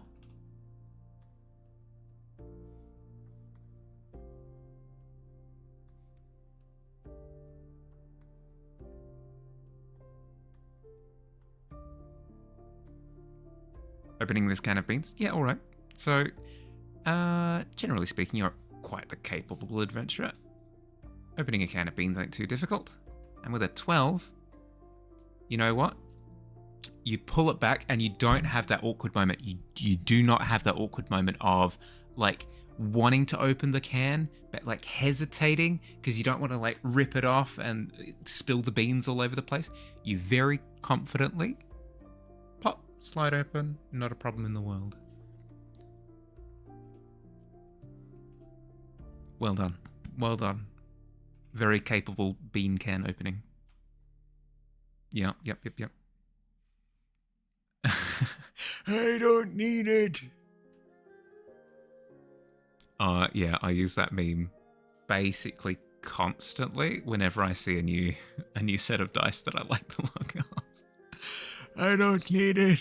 I don't need it. And then I scroll to the next image in the tab in the shop where it shows like the dice from a slightly different angle. I need it. Every time. I do have quite a bit of biocontrol though, so I don't immediately click on the button, but the urge is strong. So much so that I had to post in Discord earlier, like, I need this set of dice.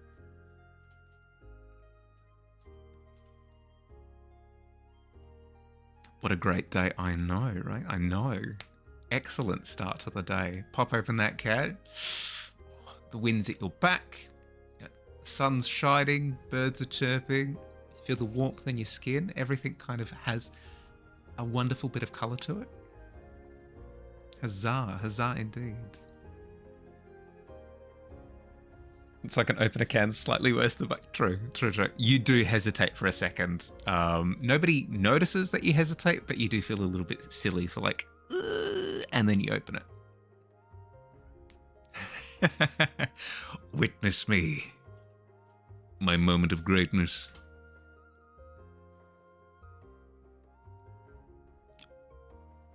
All looked upon bugs, and they wept for the beauty that they beheld, the beauty of such smooth, confident bean can opening.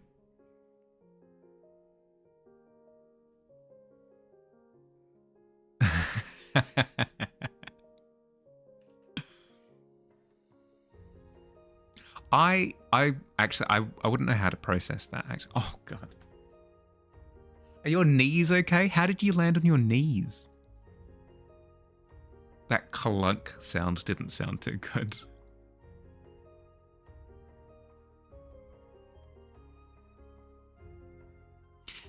I wouldn't know how to process seeing somebody very, like, amazingly open a can of beans and then immediately resort to a backflip.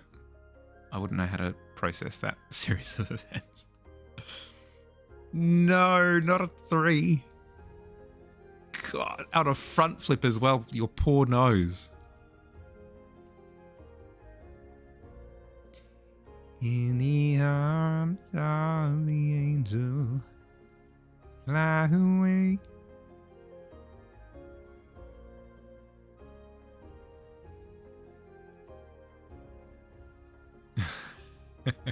Just gonna stay down there for a bit. Yeah, no, that's fair. It's the classic. Hey, buddy, are you okay? Are you hurt? No, I'm fine. I just wanna have a sit. Am I injured? No. I'm not injured at all. I'm just having a bit of a rest. In your head, you just ow, ow, ow, ow, ow. I did that earlier. At rock climbing. Oh God, dust with the backflip as well.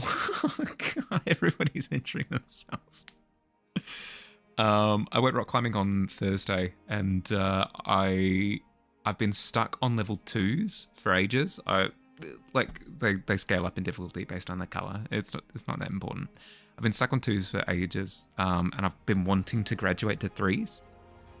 So I was trying this 1-3 for like an hour, and it got to the point where I bent my knee funny, heard a bit of a click, felt a bit of jolt of pain, and then collapsed back onto the mat, and then just sort of sat there like, you know what? Probably resting is good. Just gonna sit here for a little bit. Just have a bit of a rest. I'm fine now. Like, it's a little bit sore still, but it's not like I tore my ACL or anything. But yes, no, I can definitely empathize with everybody's back flipping woes currently. And front flipping.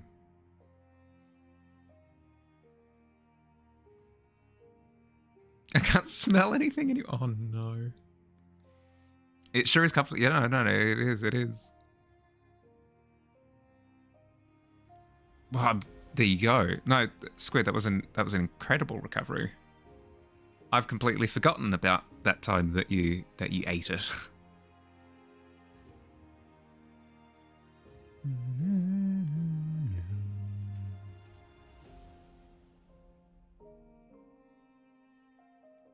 Thank you. I'm playing around with texture at the moment because I'll show you because I'm in a mood to show off, I guess. I'm working on this at the moment. It'll take a second, maybe. Yeah, it's loading. We can see it's loading. Very good. So I'm working on this at the moment. And I haven't figured out my tree textures, to my detriment. To my detriment, I haven't figured out my tree textures properly. I have them just kind of bathed in shadow, but that's not quite good enough. They feel like almost stencils, and I need to spruce them up a little bit. I didn't need to go into hyper detail just because I don't want them to be the focus of the image, obviously. But as they currently are, they're sticking out like a sore thumb in a bad way. So I'm exploring tree texturing at the moment. Wanted to see the progress. Thank you. I'm ashamed that there isn't more progress, but we're here. We're at this point. I've fixed up some of the perspective stuff that I was looking a little bit flat, but now I've made it so that it feels like this section is lurched forward a little bit more. I've receded the bottom half a little bit better. I've fixed up some of the lighting with the eye and the eye socket. Started rendering the knight a little bit and the horse. Oh.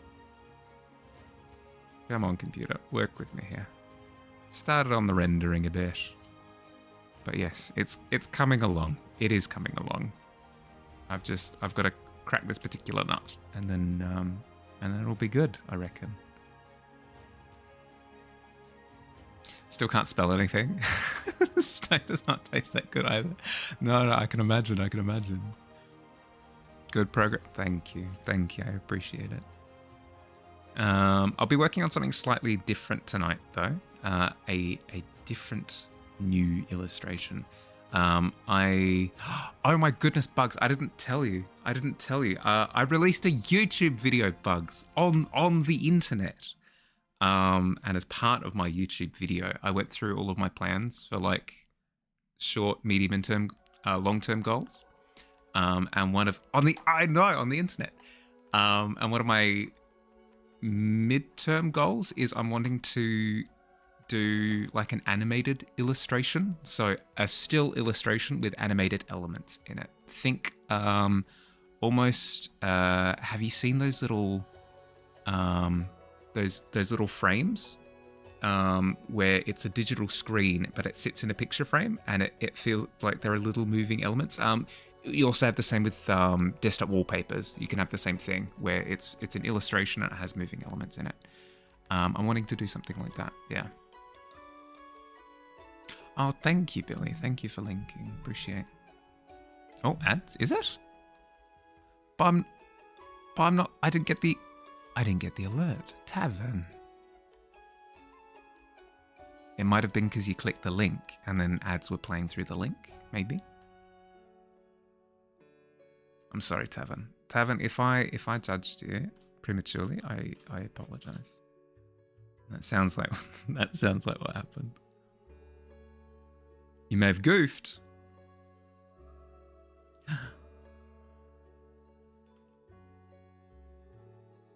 the Goofy movie had a third. A Goofy movie, an extremely Goofy movie. Billy did a Goofy movie. That's the third series. Third in the series. Oh. There we go. There are ads. Found the ads.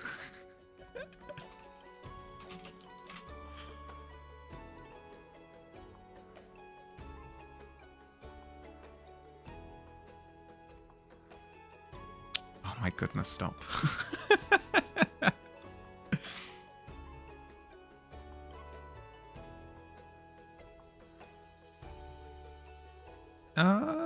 No, sometimes it has a little bit of a delay. Like, if it says ads in 2 minutes, it'll count down the 2 minutes, and then there might be a delay of 10 seconds or something before they actually start playing. Welcome back.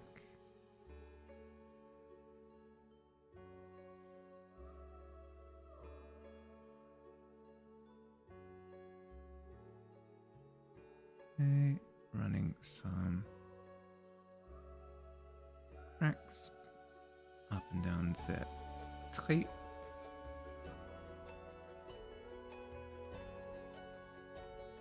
can see the drop shadow on the front overlay now. On the font properly now. Ah, there you go.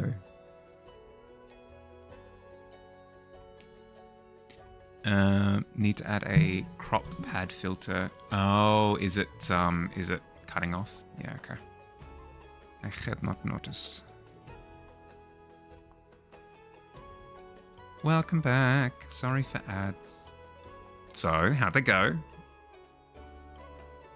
What did I shill to you? What am I advertising today? What products represent Mahali Incorporated?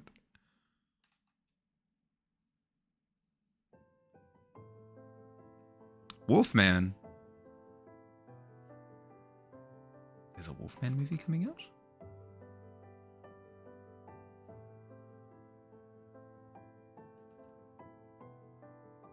Free TAFE. That's cool. No, I can get behind free education. That's good. It's a movie. Okay, cool. I like movies. I want to watch Nosferatu later this week. You know, I can get behind representing movies. You got TAFE ads too. Well, there you go. As long as I don't have a trailer for Sonic 3 on my stream. No, I refuse. Refuse to represent.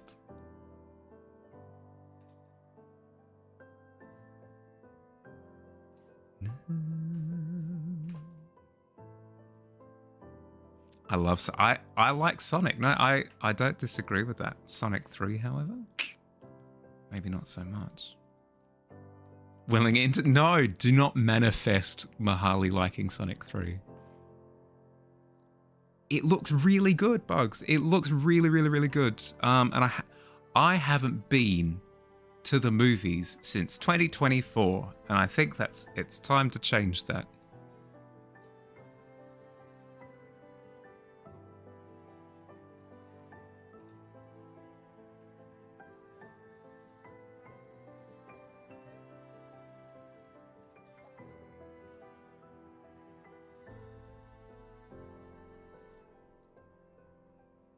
Literally skipped a Sonic 3 invitation today. Yeah,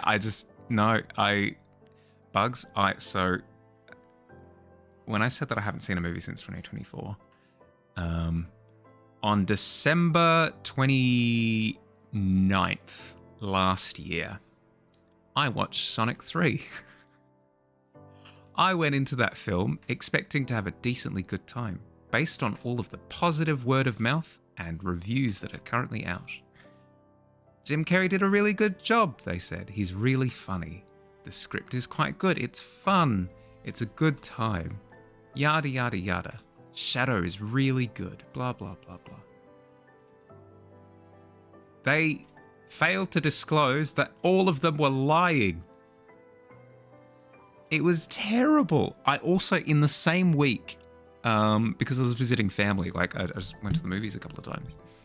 in the same week, I went and saw Kraven the Hunter, and it was awful. Absolutely awful, but incredibly enjoyably so. I haven't laughed that hard in a movie for a very long time. Probably since Madame Web, actually. Because remind me to rant and rave about that at some point.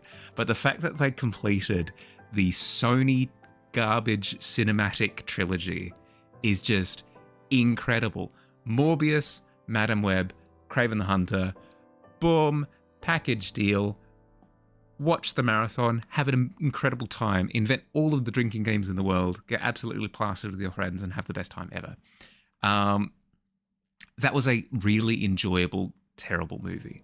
Sonic 3 was an awful, terrible movie.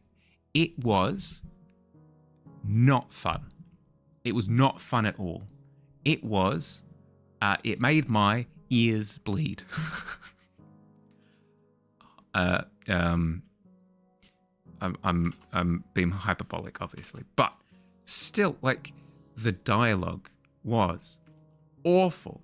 They didn't have dialogue for most of the characters in the movie. They had quips. They had quips for everyone. So everybody has a whinge about how they're... Okay, we're going. We're doing it. Okay, so everyone has a whinge about how much Marvel is just quip-tastic nowadays. It's just quip, quip, quip, quip, quip. There's no dialogue for anything. They're not having a conversation. They're not talking about anything meaningful. They're just saying jokes at each other.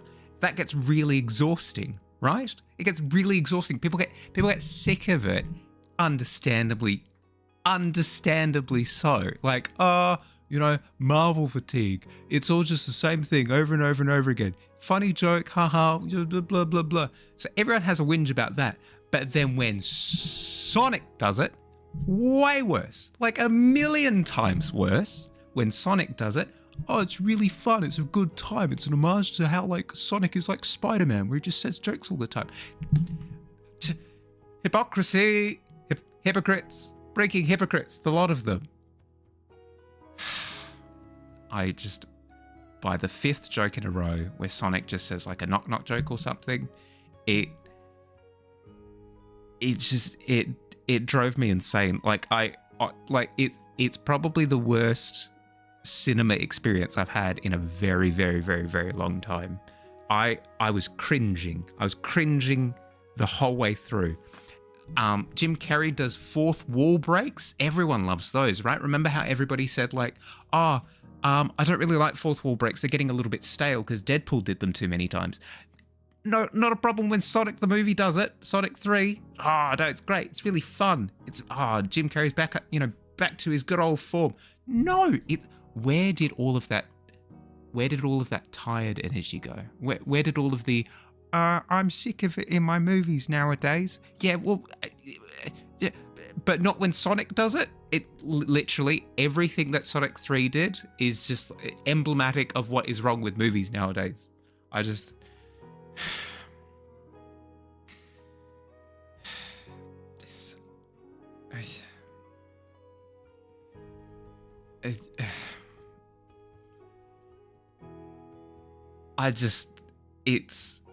It's infuriating that everybody has a whinge about one style of movie and then another movie does it to the nth degree, but because it's about nostalgia bait, everybody forgets that they have a problem with the thing that they had a problem with. And because I didn't fall for nostalgia bait, I just got left with the cringe. And it was terrible. I hated it. I hated every second. Fight me. If you love Sonic the Hedgehog 3, fight me. I dare you. Oh my goodness. No, not for me. Honestly, if you enjoyed the movie, I'm happy for you. So happy for you. Like, please go with peace. Have a great time. But my God, I hated it. I hated it so much.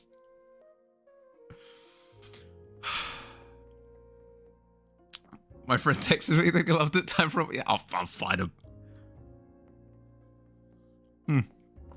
Cheers, by the way.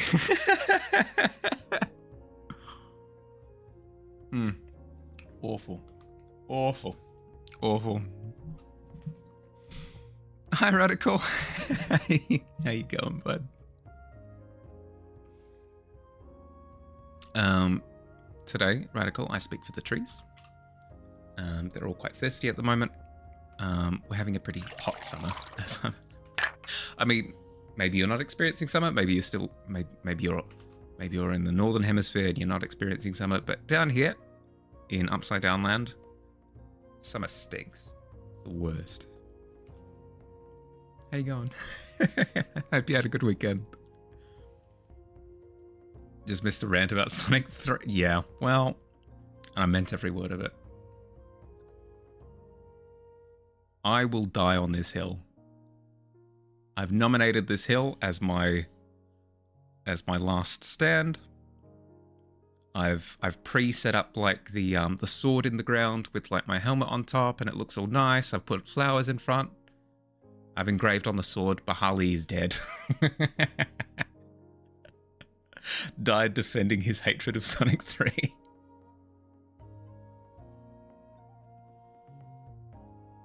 It's really hot. I know. I thought the whole thing was like if you tip a candle upside down, it like snuffs itself out or whatever. Maybe that's not how that works. Don't worry about it.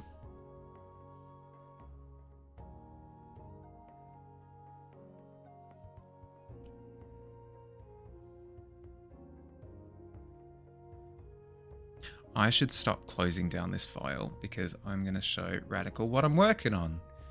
I should just leave it open so that when other people jump in, I can just quickly show. So, Radical.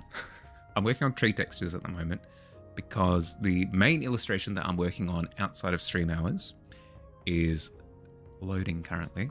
It's something that I started last year, but I had to put it on break because I had a whole bunch of commissions back to back. But now, because I've got a bit of free time on my hands, I'm looking to finish it. But I'm struggling specifically with tree textures at the moment. So I'm looking to spend a little bit of stream time studying tree textures so I can fix them. Because as you can see, I have gone about the coward's way of just kind of blotting out all of the trees, which is valid to an extent, but I've gone and done it too much to the point where it's distracting. So I need to learn how to actually do tree textures. So that way I can actually apply them to my trees and not be ashamed. But yeah, it's coming along really well. I just need to fix this particular aspect and then I reckon it'll be good. To the moon.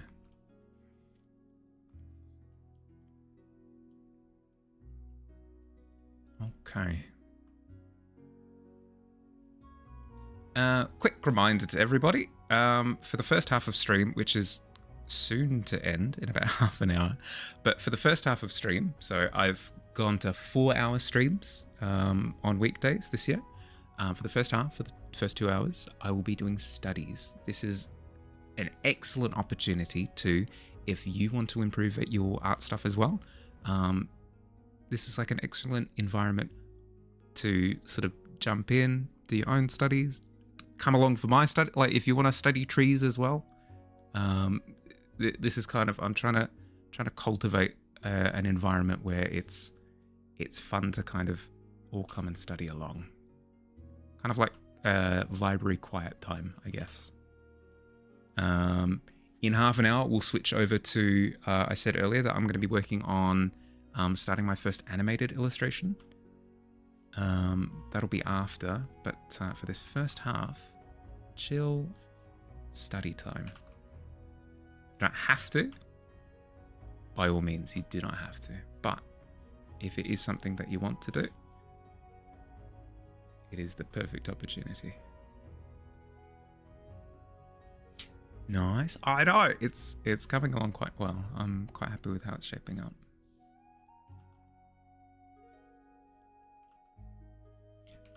I'm not wanting to go into ultra detail with the tree texture, just because it would get to the point where it's distracting from the main focal point of the image. I just want a tree texture that feels textury enough to where you recognize that it's a tree texture at a glance. And I'm not quite there yet. I think I'm either underdoing it or overdoing it. I can't quite tell yet. Let's try let's try shooting for the moon and overdoing it to the nth degree. And start paring back if that's the case, if we do overdo it. Really feels like you're playing Spider-Man. Am I?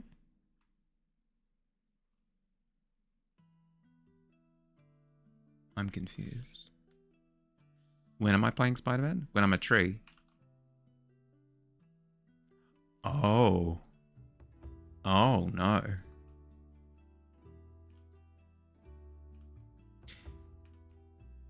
I'm not familiar with IGN memes, but I can piece it together. So, like, right, it feels like a tree. Right.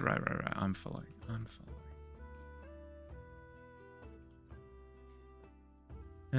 But yeah, Radical, did you have a good weekend?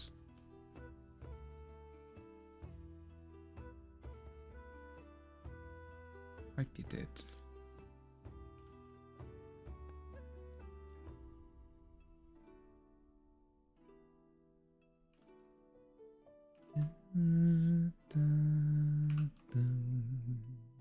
Specific way it's said.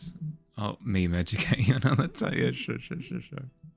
Thank you. No, I appreciate it. I mean, I clearly need the education.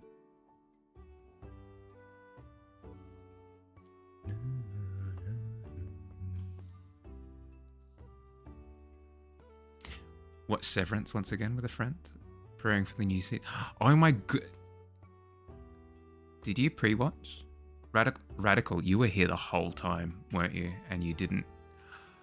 You must be, because we were literally just talking about Severance earlier. Literally just a second ago.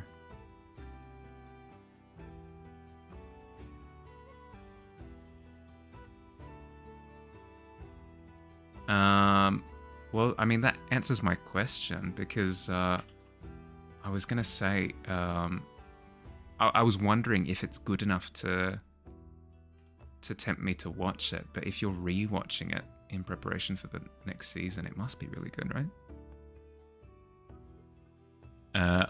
Lurking, but the volume was 1%. Yeah, okay. All right. No, it's fine. I totally believe you.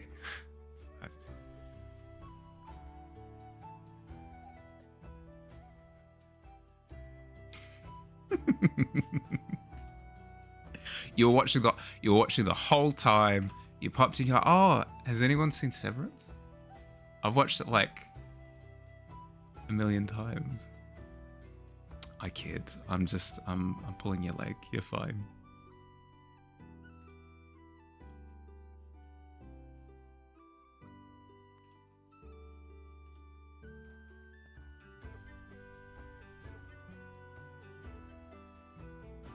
Ooh. Ooh, I'm an art wizard. Check it out. I don't feel like an art wizard right now. I'm just struggling to draw a tree. My powers, they're weak.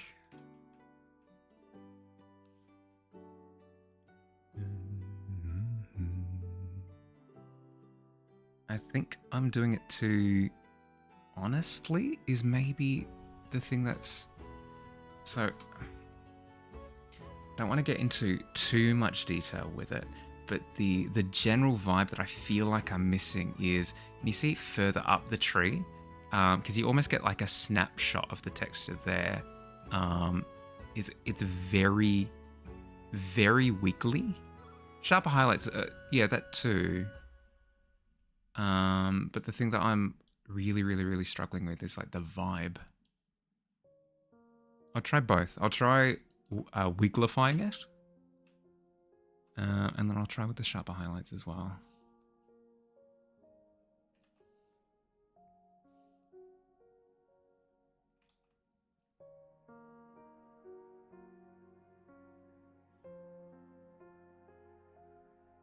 That's what you see in the morning? That's very funny. That's a joke right there. That is a joke that you'd find in Sonic the Hedgehog 3. That's not true, but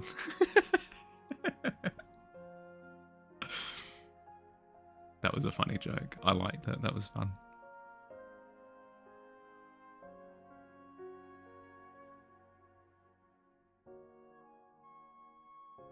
It was a classy phallic joke.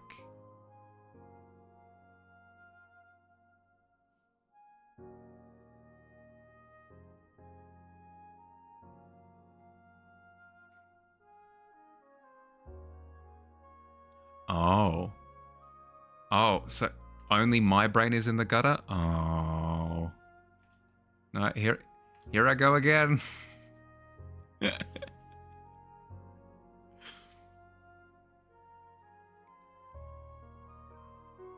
Kia.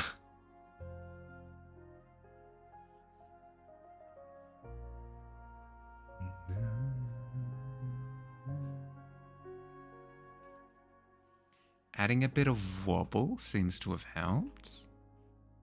Yeah, don't judge me. Don't. I didn't go live on the internet in front of hundreds of thousands of people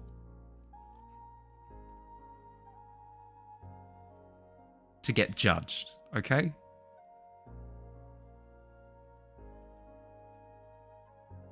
No, I deserve it.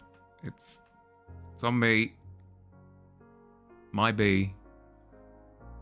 How dare you? Gonna need to change the age. Do I have an age rating for the stream? It's how dare you? How dare you call me out so thoroughly with every single meme under the sun?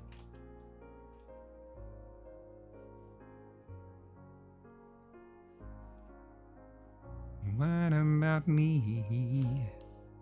It isn't fair.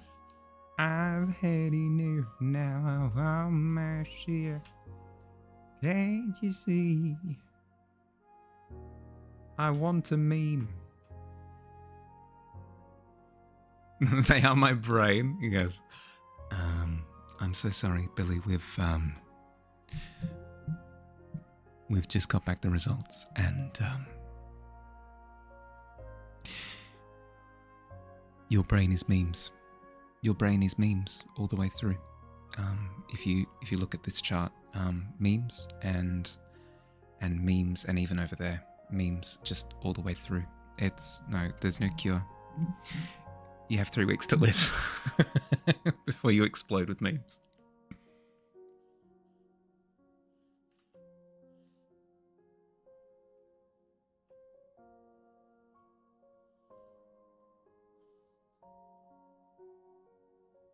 Insane on the meme brain. Yeah, yep. Oh my god. Doctor, is it contagious? No, thankfully it's not. Actually, no, memes on the brain probably would be contagious, actually, now that I think about it. Ooh. Hello, new song. Memes on the brain would be contagious, now that I think about it. Yeah, because they're viral, right? Viral memes? I keep seeing in my brain the meme with Sonic. Oh no. I'm so sorry. No, that's my B. I'm sorry.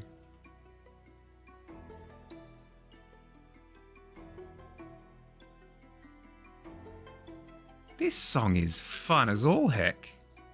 Vince Vept. You outdo yourself.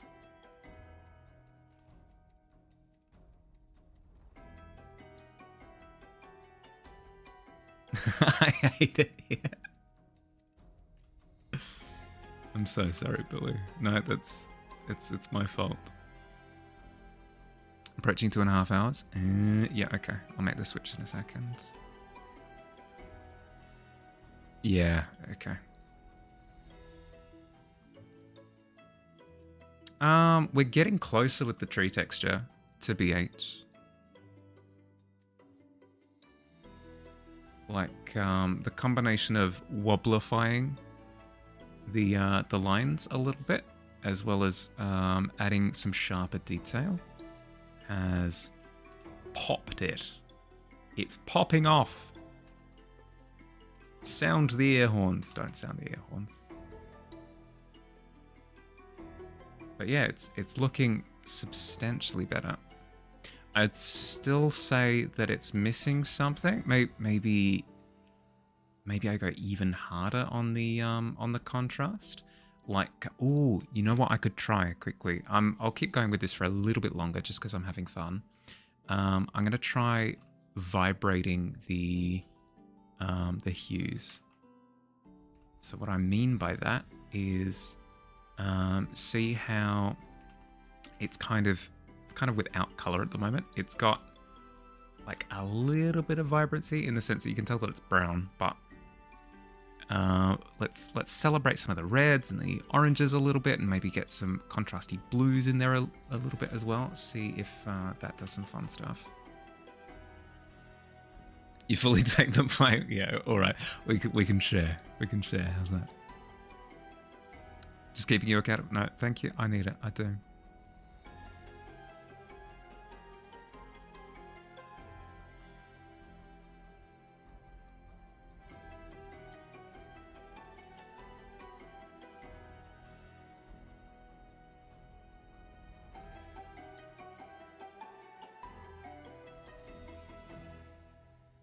I really like that song. Vincept, that's awesome.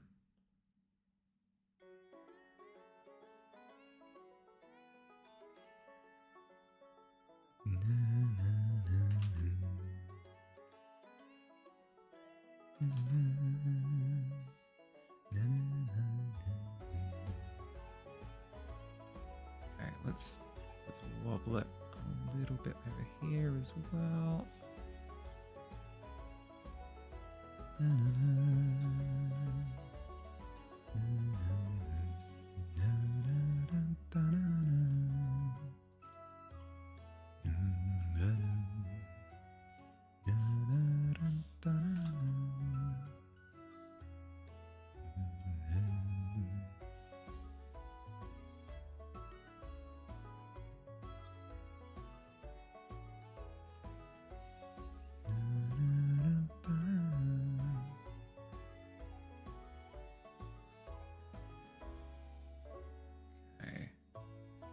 Looking like it was on the underside, undercooked side of things, because the more detail I'm adding, the better it's looking.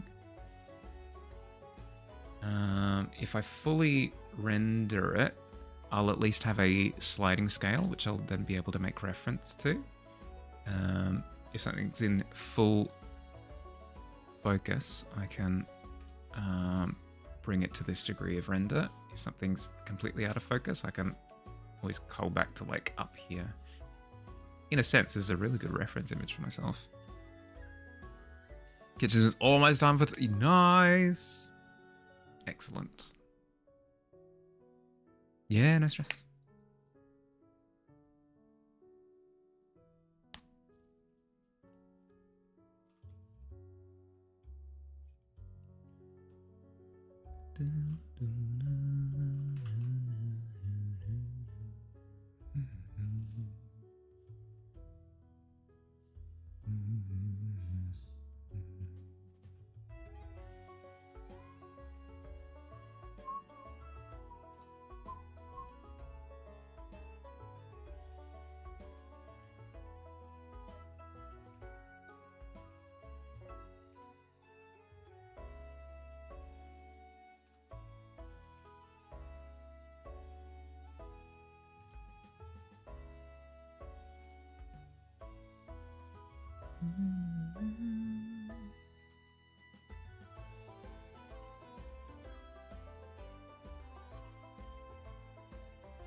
Okay. Make sure that the center bit of the tree sticks out the most.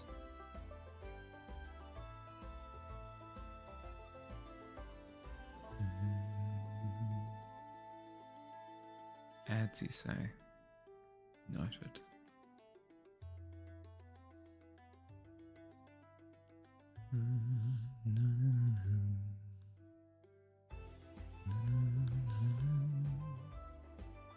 Okay, run some of this orange through. Yeah, look at that. It's looking good.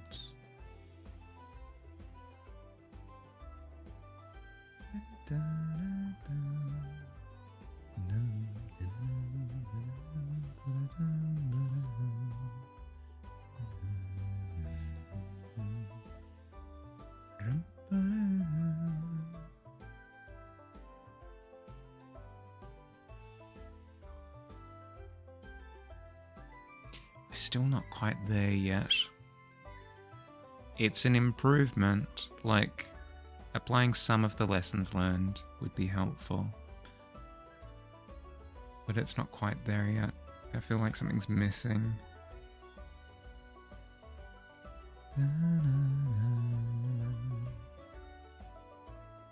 You know what? Let me try something.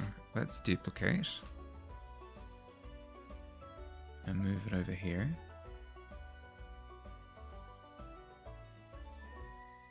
I'll quickly try this, and if I'm getting nowhere with it quickly, we'll switch over to what we've got for the remainder of stream. Okay. I want more extreme wibbly wobbliness.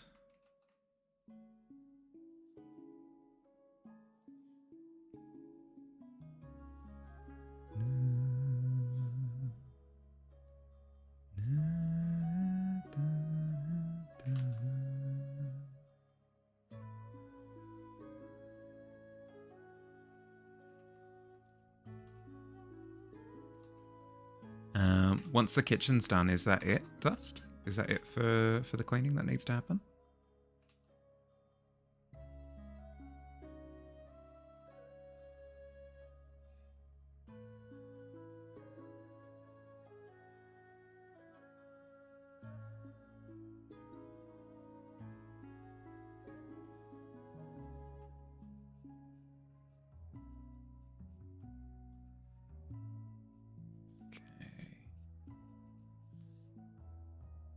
Getting closer? We are getting closer. Like, just with those little couple of adjustments, this tree on the right, at least in my eyes, maybe I'm going a little bit crazy, which, you know, I could. Don't put it past me. The tree on the right looks slightly better than the tree on the left, and I would chalk it up to the wobbliness that I've injected into it. But we'll leave it there for today. Let's switch over to a new file. 1920 by 1080. Yeah, we'll do this for the draft, and then we can always upgrade the resolution. Sorry. Blinding light. We can always up the resolution some other point. So, my idea is, my concept... Got laundry in my bathroom to do. Yeah, okay. All right. You got this. Easy peasy. The concept is we've got a relatively regular, mundane, run-of-the-mill, wrong color landscape. Right? We choose our point of horizon. Say... lower. There. Say that's our horizon line. Got like a tree here or something. It's my usual jam. And then my thought is that all around the landscape, we've got these like holes in the ground. Think sort of mound of dirt, hole, almost like a rabbit burrow, all around the landscape. And the concept is that the somewhere like here-ish, I guess, an earthworm will like come out of the ground, snap its little beak or whatever, and then do a little arc into another hole. That's it. Otherwise, passive movement. So we'll have like clouds in the sky that will drift throughout the entirety of it. Although I should probably have it so that it loops, right? And if that's the case, how would I have clouds moving and it's still looping? I mean, I suppose I could have cloud exit the screen and then the same cloud come back through. This is a thing.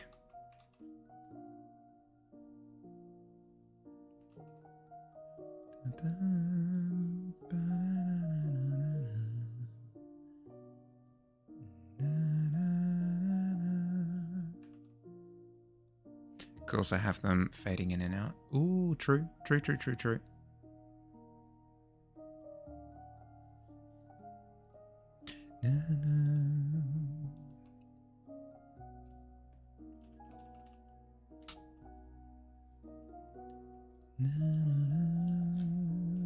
Let's bring up a new reference page. Boom.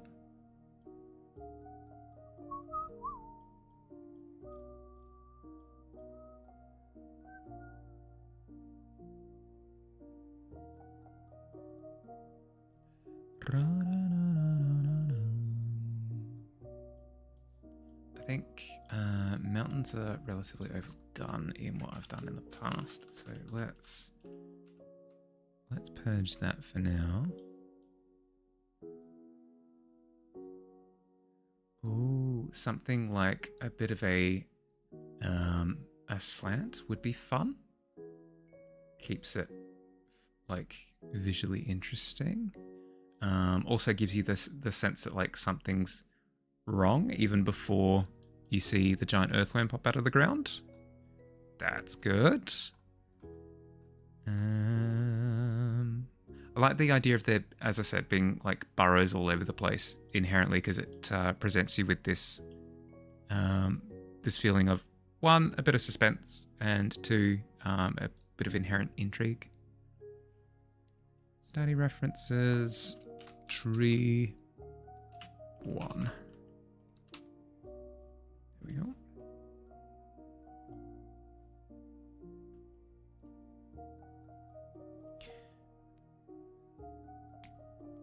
Mr. Cloudy will be missed. No, not Cloudy on. Cloudy on or not. Finished with Arceus for tonight. But the grinding and anime tower defense game I've been playing. Ooh, what's it called? Speaking of which, let's see. There's a series that's gotten quite big. I remember reading the manhwa from it. The game for it just released called Arise, I think. Why can't I think of mobile game? Solo leveling, that's right. So yeah, when you say anime tower game, I don't know why, but that comes to mind.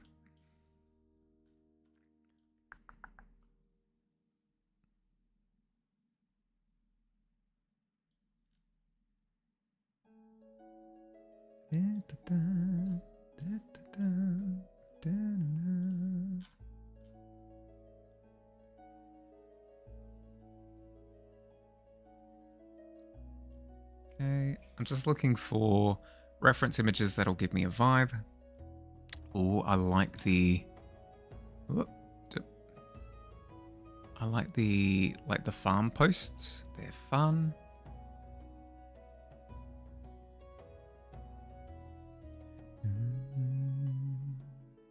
I probably wouldn't do crops just because I don't want it too complex.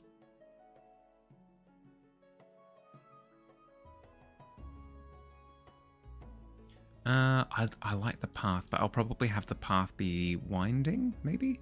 And then I might break the landscape up into a couple of chunks.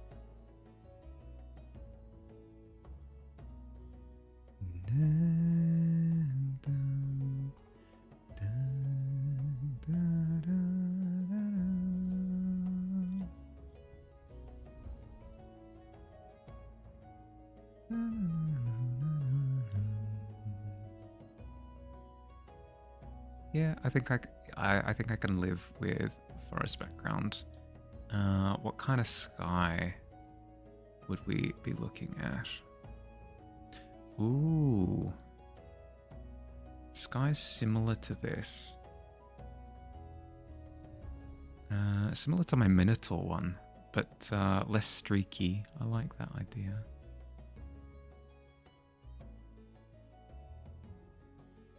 It would make the movement more complicated, though, is the only thing that I have to be careful of. It's called Anime Adventures. It's a Roblox game, so it's not exactly big, but it's popular. Yeah, okay, fair. They haven't done solo leveling yet, but in this game, surprisingly, was explaining Fate lore to my friends today, actually. The anime Fate, as in, like, Fate Grand Order? I think it's the Fate Slash series, I think, maybe? Correct me if I'm wrong.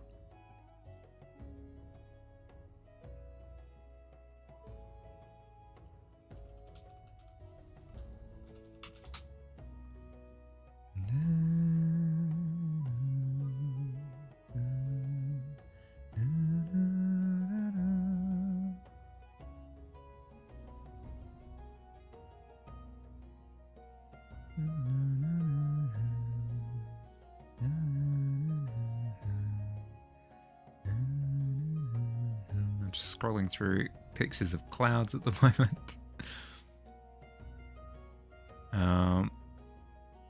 I want relatively mundane ones.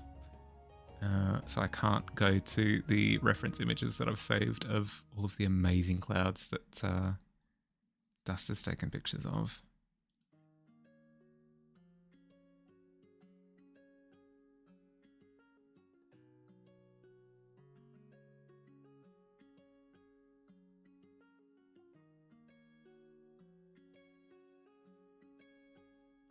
There are some amazing cloud formations in Ghibli movies, actually, a few are coming to mind. Ghibli landscapes.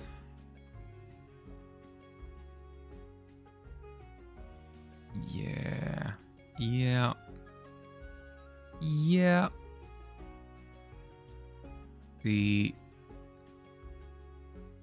So this is a Ghibli-inspired landscape by an artist on ArtStation. I'll quickly find out who it is.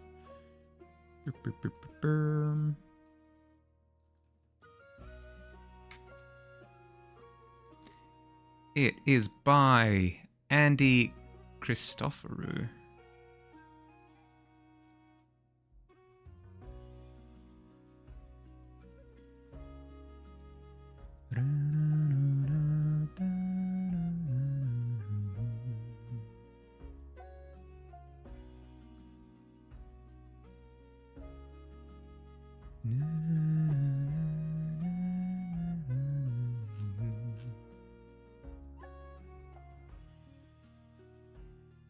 Can I just copy your name from here, or is it going to be rude? I think it's going to be rude.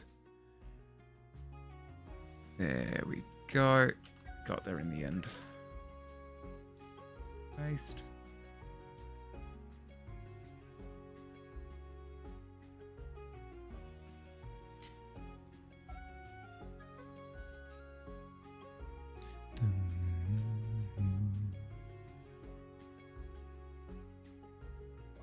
Okay.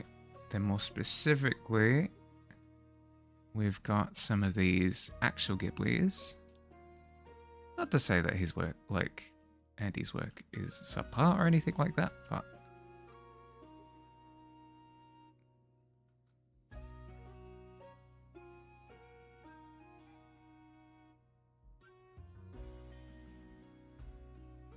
I like the idea of using like low-lying cloud formations. They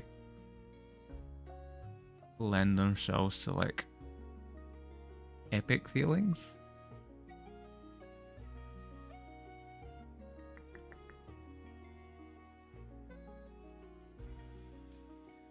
God, get rid of stable diffusion, please.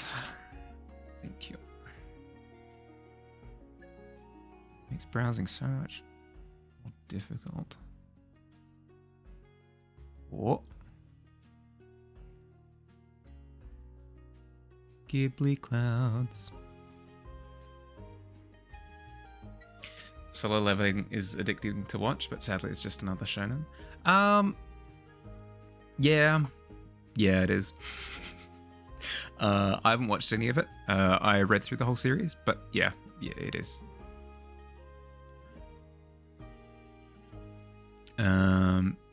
Fate Stay Night. Yeah, okay. Was Fate Stay Night Unlimited Blade Work? That is a title. Actually, did you guys see the anime title that I linked? I think it was a couple of weeks ago. It was ridiculous. Demon Slayer. I didn't watch Unlimited Blade Works because I didn't even know about it. Fair. You saying my clouds aren't good enough? No, quite the opposite. They're overperforming Dust. I need mundane, boring clouds in comparison. Keep thinking you're putting the Windows XP home screen up.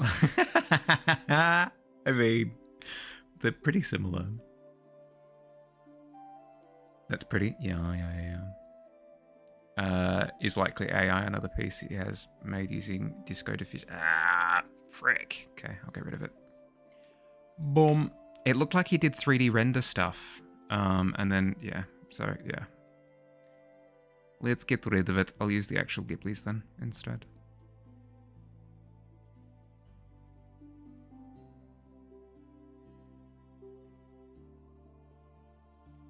Okay.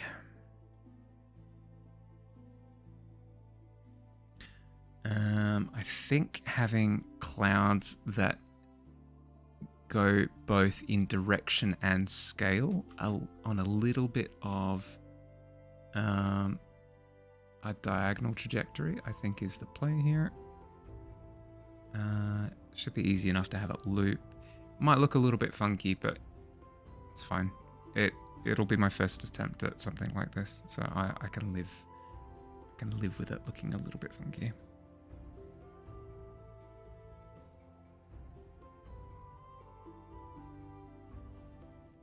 The piece underneath has a tree branch floating in the sky. Yeah, okay.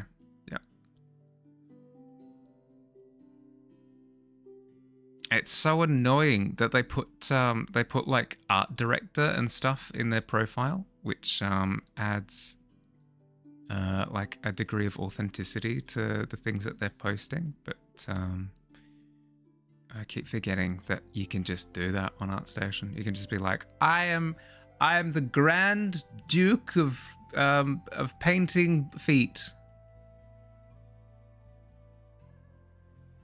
The Arch Viscount of putting chalk on my face.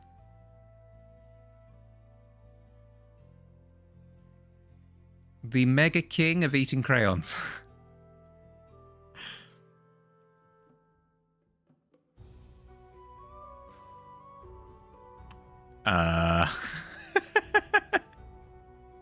Billy, why? How? What?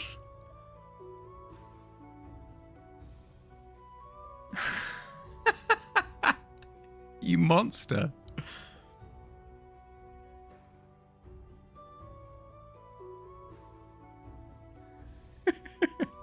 Oops, smited.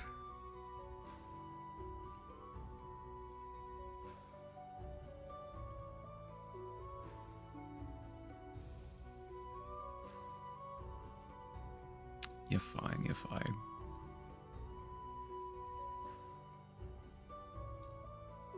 Okay.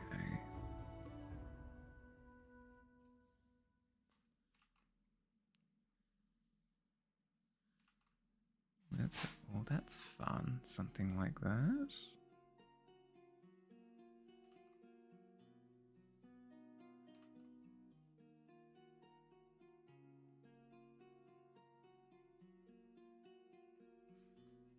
Need something to pass the time for half an hour.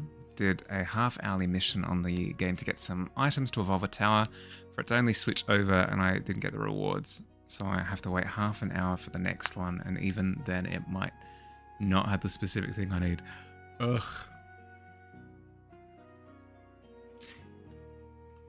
I've tried gacha-esque games in the past. More specifically, I started playing AFK Journey last year for a good stint of like 3 months, I think. And I've had my fill of RNG reward mechanics. I've tasted it. Delicacy. Yes. A bit rich for me. You know what? I've had my fill. I've had enough of the taste of RNG mechanics.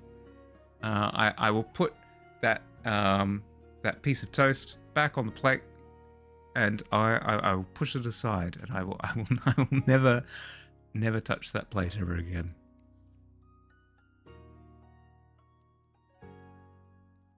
Okay.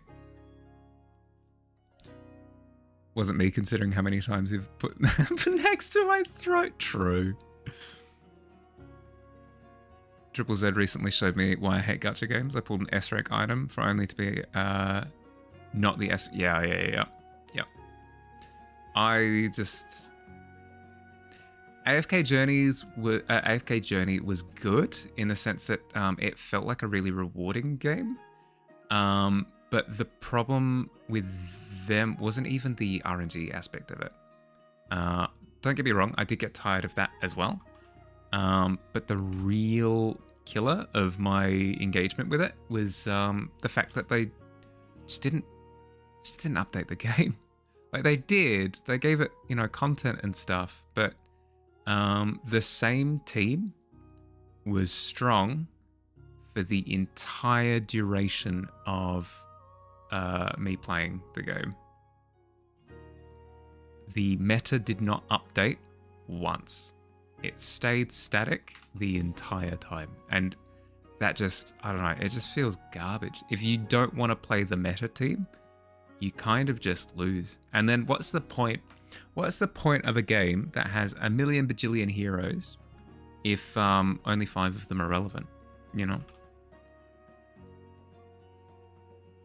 I'm not saying like nerf them into the ground or anything, but just give me a reason to spend my resources. I don't mean money. Give me a reason to spend the resources that I earn in the game, right? But if nothing comes out that contests the meta heroes, I'll hold on to my resources, I guess. Like 3 updates almost, but my teams are still on par with the meta. Yeah, there you go. It wasn't close with I say it wasn't close. I was still in the top 20 or something on my server. But no, breaking into the top like the top 10 or whatever it was, just impossible. Absolutely impossible. If you don't have the meta team, you're not progressing.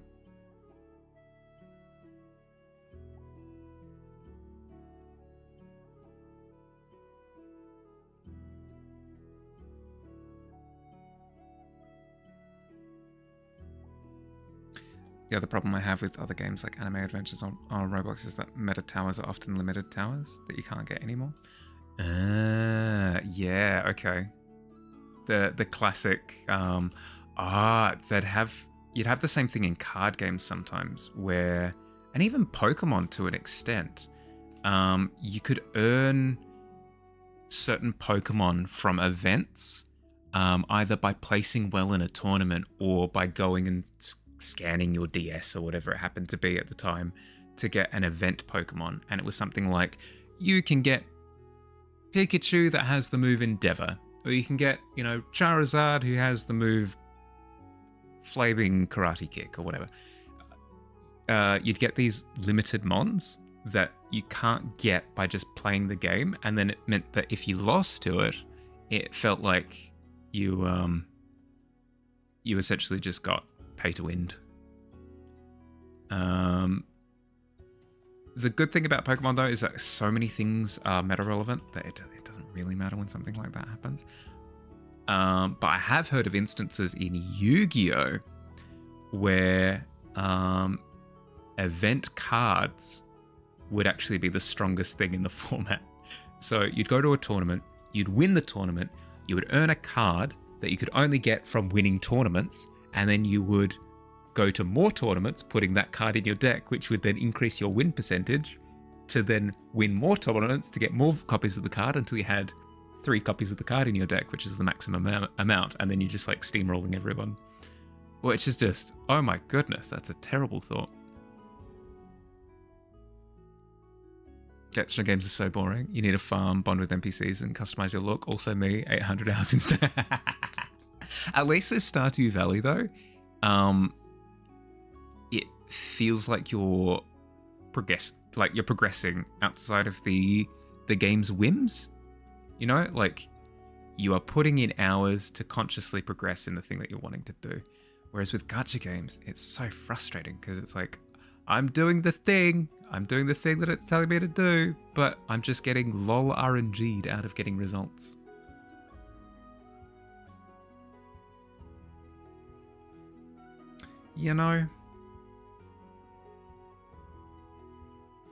And that's why I'm finding it difficult to get back into Destiny again.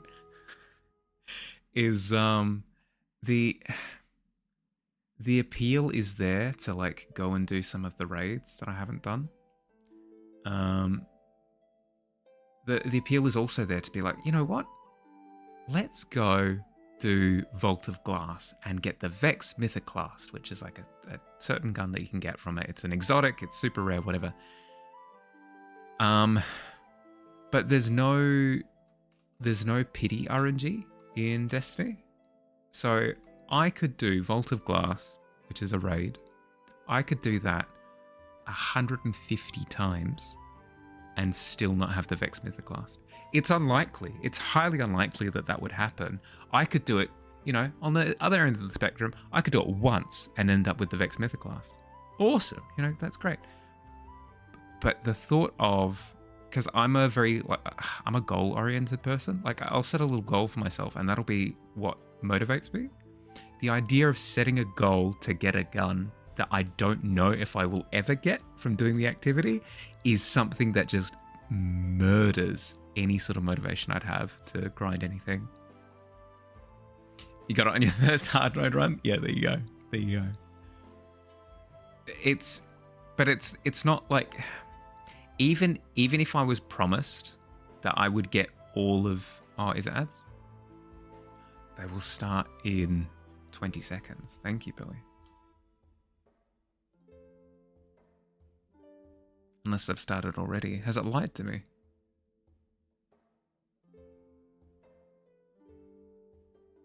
Tavern? You pre-typed? Fair. It's the polar opposite. I have about 100 hours and I don't care about bonding with characters. I've only bonded with one character in the game because I was bored. I just like the combat. Yeah, that's fair. It's nice that it gives you the option to not have to engage with that side of the mechanics.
then we've got our little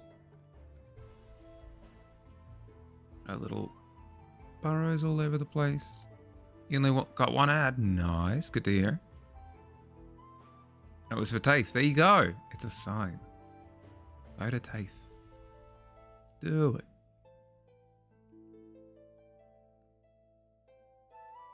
Took its time to start. Mine was safe driving and then TAFE again. Oh my goodness. I mean, I did say this is like an educational friendly stream. I never lie.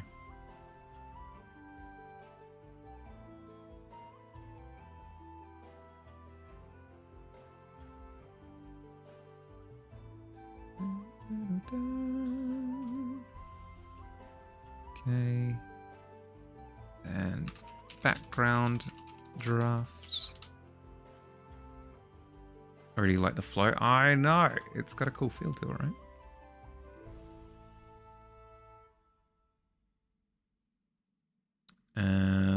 The animation is waving grass and floating clouds, and then a giant earthworm is just gonna like pop out of the ground and do an arc and land.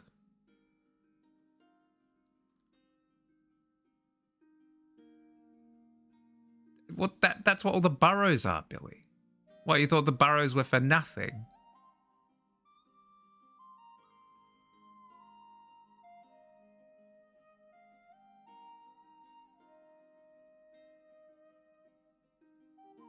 Well, there you go.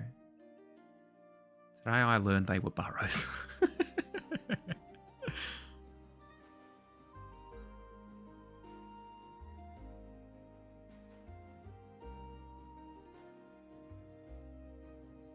Terraria PTSD? I never played. What's associated with burrows? What would jump out of burrows?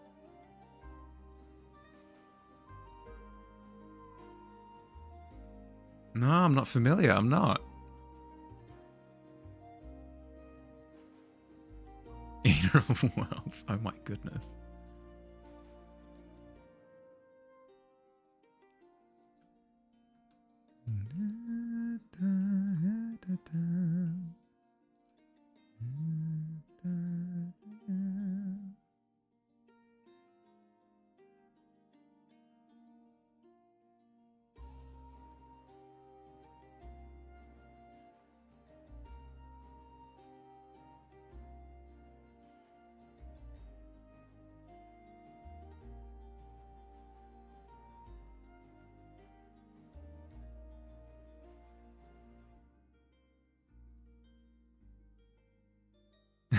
Lisan Al Gaib. Yeah, exactly. It did cross my, as soon as I had the idea, like the throat singing did actually start. It was just me alone at home with my arms raised, just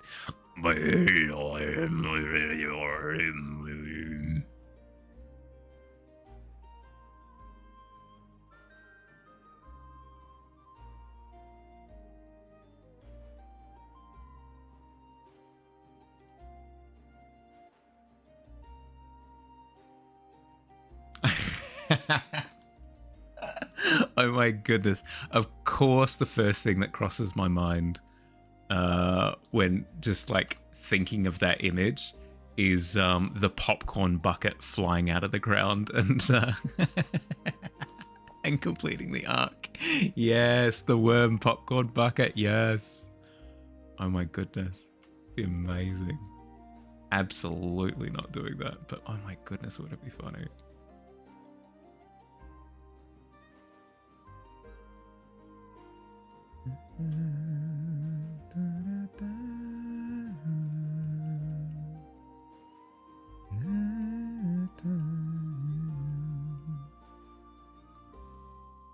Still on my I'll watch it one day list of movies. It's really good. I have them about equal to each other, but I think you will enjoy two more. Corridor Digital did the VFX to... Oh, that's amazing. No. I did not see that. That's incredible.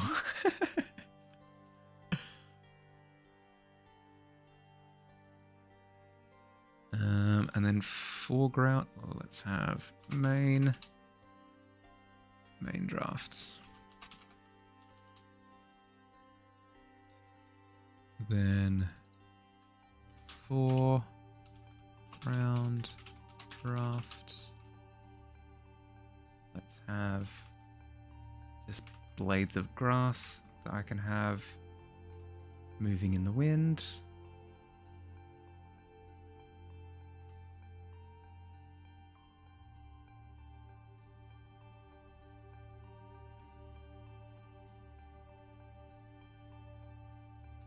Keep it nice and simple.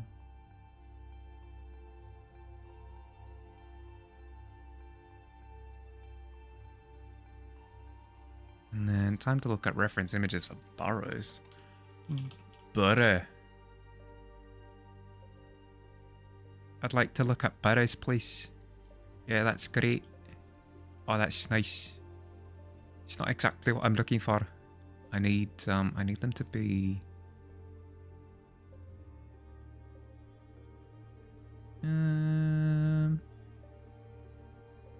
yeah, something like this. Perfect. That's a burrow right there. Boom.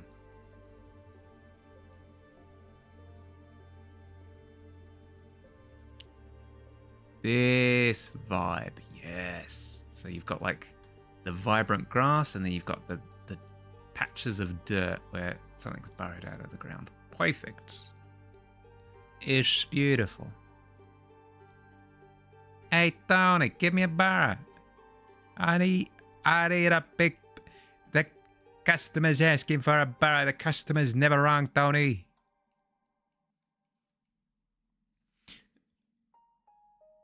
Just want to see the dragonfly chop it. They're very cool. They're very, very cool. Sent you the vid on Discord for your pre-bedtime viewing. Thank you.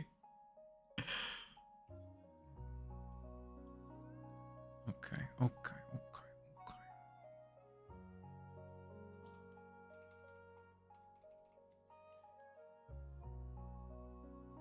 No, you didn't. I don't believe so, based on that.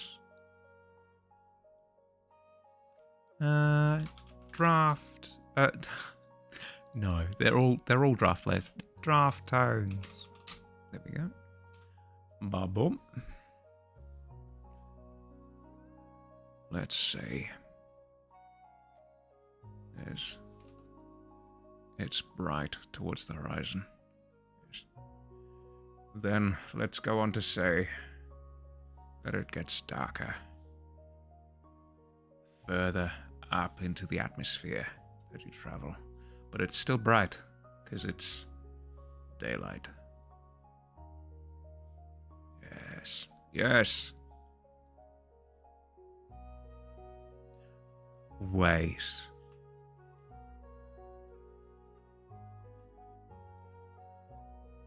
That would be awesome.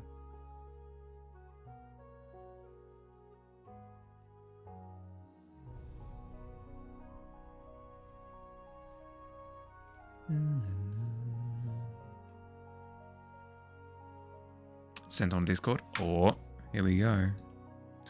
Wait, did I leave my tea? I did. I left it off the heating pad. Here you go. Return from whence you came. Oh my goodness freaking what? It's Lego? Excuse me? Wait, that's illegal. Oh my goodness, what? That's so cool. And it's got the little open flap thing at the back.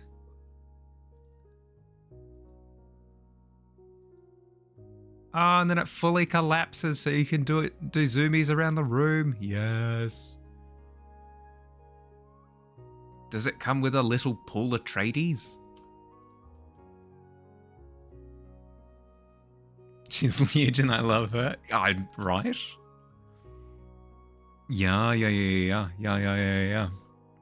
That's so good. I need to I need to emoticon react to that. That's amazing. It comes with all... Yes.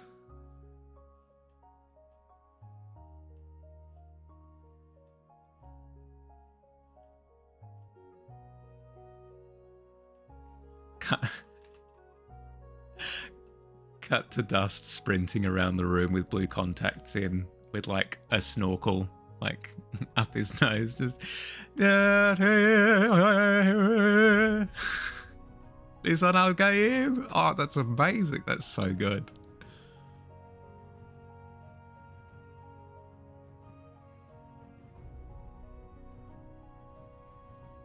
I do appreciate when models like that come with play features. They don't have to. They know that they they know that they're marketing towards adults, but they still add the play features, and it's so cool. It just adds a level of depth to the models that I mean, that's the fun thing, right? It's Lego. It's not just a constructor kit. So adding like the little like exit ramp and like the collapsible supports, and then the fact that like the wings come out, it's great. Oh my goodness, what? Excuse me? I'm gonna call witchcraft on that one. Lego engaged in sorcery once again. Not beating the allegations.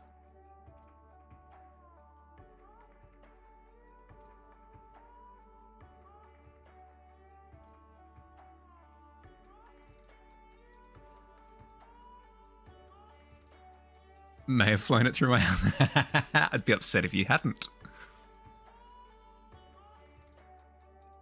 Bought some more Dragon Ball cards. Oh, nice.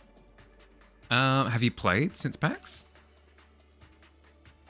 I mean, presumably you have, right? If you've bought more. I mean, you won't have. That's the fun thing about trading cards, right? Is that you don't necessarily have to play. You can just really enjoy collecting them. Midway through making deck. Oh, nice, cool. Are you following a net deck, or are you coming up with something yourself? Or is it a bit of column A, but bit of column B? I mean, you said you're making two. Or you can always start with a net deck and then customize.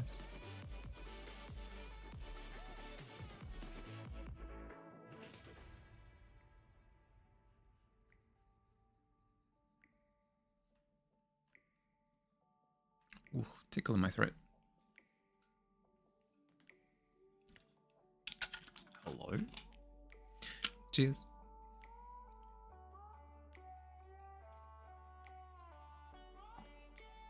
Has that done it? I think we're good. Couldn't bring it back to my apartment, so just save my parents' house. Nice. That's so good though. Oh my goodness.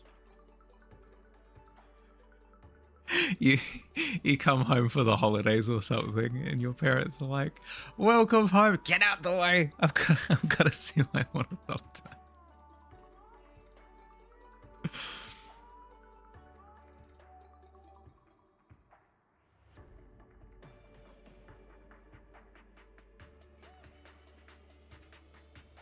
Played with my friend a while back. Planning on organising something after school's back when we can. I'm just following how the basic decks are made.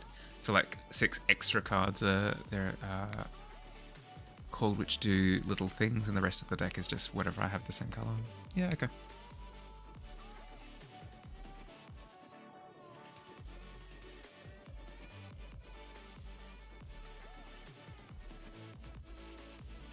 Good. This is a good and healthy way of engaging with the game. It's when you start building meta decks that things start to get a little bit expensive. It's not too bad nowadays, actually, because there are always cheaper meta decks that are available, and because of how prevalent like online singles are in this, as in like single cards. It's a card game terminology. Hot singles near you. No. It makes it really easy to very quickly and cheaply assemble a deck, which is really nice.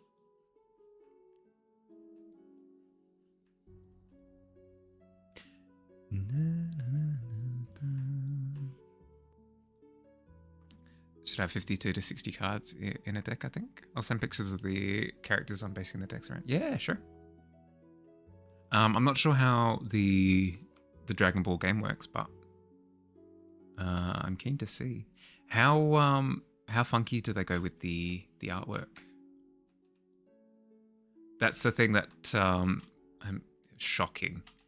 I know, but that's the thing that makes or breaks a game for me is how fun the art is. That's what has gotten me hooked on Magic the Gathering. Is like I don't play it too much, and I don't buy a lot, but I'm engaged. I've started watching Magic. I know it's a problem. I've started watching Magic the Gathering videos on YouTube. It's the art is just too cool. It's what got me stuck into 40k as well. A lot of the paintings for 40k are just stupidly cool. From maybe opening about 15 packs, I think. The art is pretty simple for both the character cards and the playing cards. Right, so it's just like the snippets of character art. Yep. I mean, it's stylized to an extent. It's pretty cool. So you're making a baby Vegeta deck and a Super Boo deck. Okay, cool.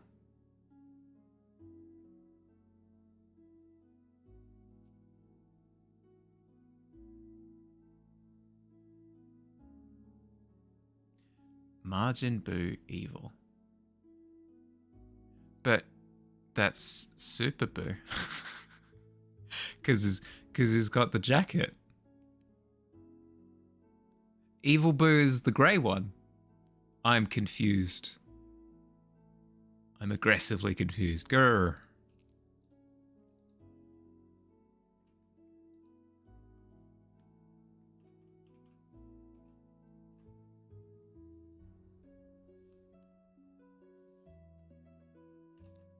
Okay, let's see.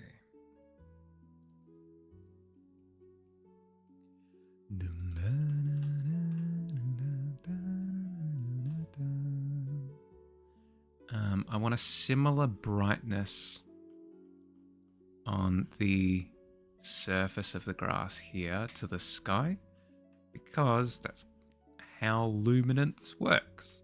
Grass is a reflective material, similar to water, not quite to the same degree as water, but a similar degree to water.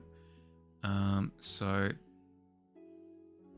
your brightness is going to kind of hinge on what your skybox is looking like. If your skybox is looking bright, then the grass is going to look bright. If your skybox is looking dim, grass is going to look dim.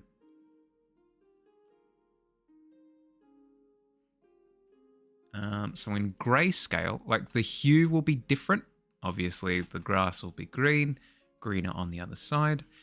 And your sky is going to be, some sort of shade of blue. But in grayscale, which we're currently in, it should look basically the same.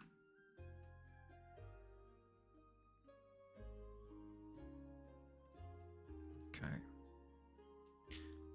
So cloud goes across, maybe two, maybe a second small cloud or something, traveling at a different speed. That would be fun. Like a little cloud traveling faster could be quite good. Then maybe something a little bit on the wispier side of things as well. Why not? Then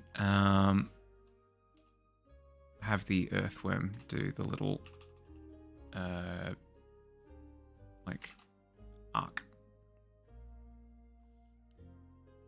I'll quickly draw that in just as a point of reference. You know what? Left to right feels correct. given that the clouds have kind of established that direction of motion. Generally speaking, in a lot of countries, reading from left to right is the done thing. So it means that for a lot of people, in Japan it's different. There are probably other countries that read from right to left as well. The way that they absorb information goes from right to left. It's the same as their reading direction. But because I read left to right, we'll go with left to right. Generally, you want to follow sight thing. And then also, to keep it fun... actually, you know what? Let's have the clouds go from... back left to front right, like that. And then as a fun bit of contrast, we could have the worm go from front left to back right. It'll mean that the worm has to do perspective distortion stuff, but it's not super complicated. It is pretty straightforward. Plus it'll look awesome. So let's do that. About Dragon Ball is the 2 episodes of the abridged series a friend has shown me.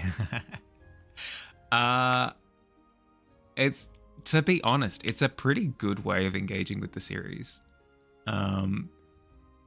The abridged series for Dragon Ball Z specifically is known as like a love letter to the series. It does a really good job of telling the story in a really good way. It's even praised for having like better dialogue and better rationale and better like sound design and music and everything than the actual series. So it's not a bad way of viewing it. Obviously, it's a lol hilarious version, but still. All I know is I want a Zamasu fuse deck because you can build what I call total domination deck, because you can build all the cards in the deck as high damage cards, because Zamasu can just heal himself by discarding a card from the field to the discard pile.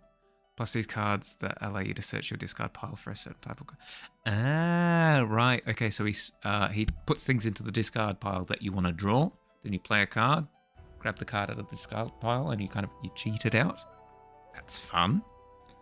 And then you're kind of implying that there's usually healing for characters, and you're saying that he's self-sustaining, so you can, yeah, okay, so you can build your deck more aggressively because you don't have to worry about healing. That's cool. It's interesting. Now, what I need to start with is just painting the landscape. Once I've painted the landscape, I can isolate elements that I want to animate and then animate them. But I'm glad that I've gone through all of this draft work to identify what I want to animate ahead of time. So that way I'm making it easier for myself further down the track to isolate these elements. So by providing, I'm essentially making sure that I don't have any roadblocks set up for myself. And currently it looks like I don't.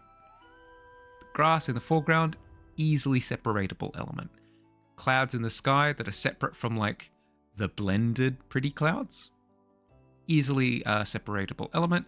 An earthworm that begins and ends underground, easily separatable element. It doesn't start on screen. It's good. So I should be able to just go ahead with painting the landscape and not worry too much about the animated elements at all, at least for now. I just won't add the freestanding clouds, at least for now. Cool. What layer is this? What layer is this? I'm making it transparent and non-transparent. Ah, it's the layer I use for the earthworm. Okay, cool. Let's chuck the layer there. Let's call this sky. And let's get started.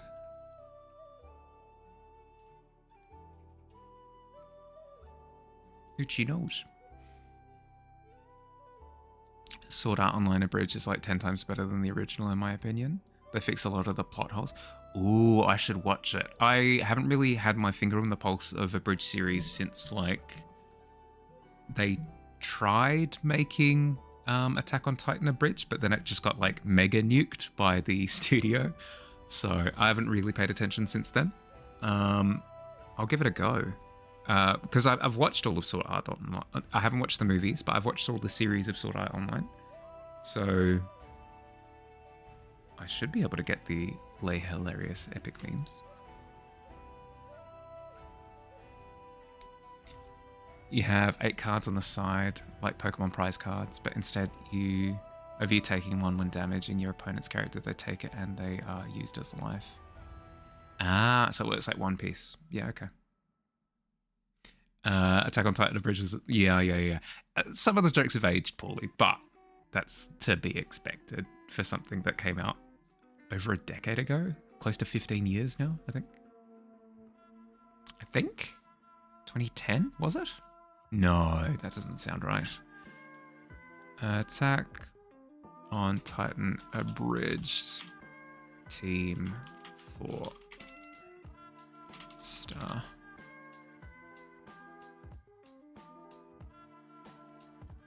Da, da, da, da, da, 2013. There we go. Over a decade. Yep.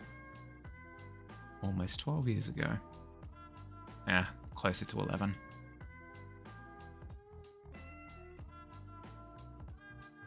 I don't mind, my brain is ageable. Yeah, fair. Okay.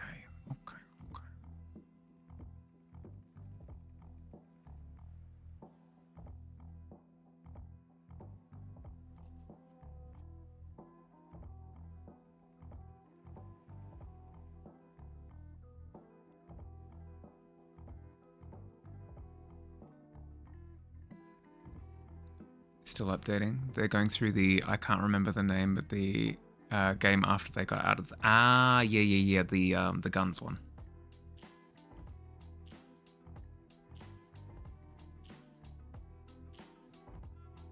Where Kirito was like, you know what? You guys are playing like Soldier 76, Cassidy, Widowmaker. Nah. I'm going to play Genji.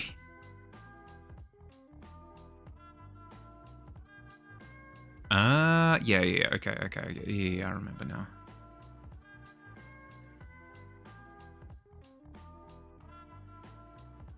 now. Season 2? Yeah, that's right. Season 3 was guns.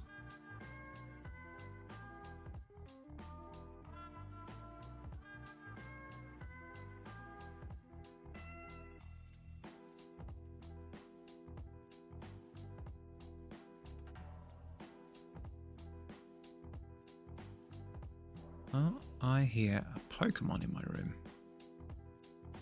She's making cat noises.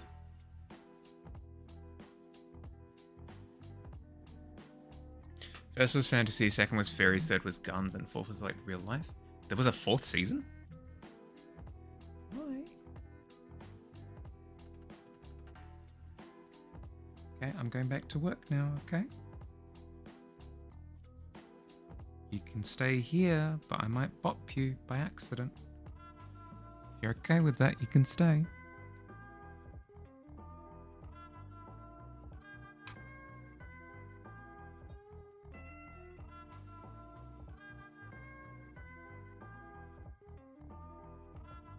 You can't headbutt my desk like that. That's going to shake my tablet.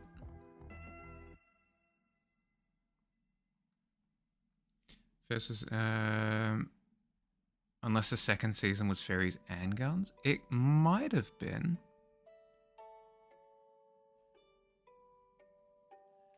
This would have been about 10 years ago that I saw them. So ads. Marvel Rivals ranked experience isn't good recently. I'm stuck in Silver 3 right now. Since when did it have guns? Yeah, in one of the seasons. Yeah, it did.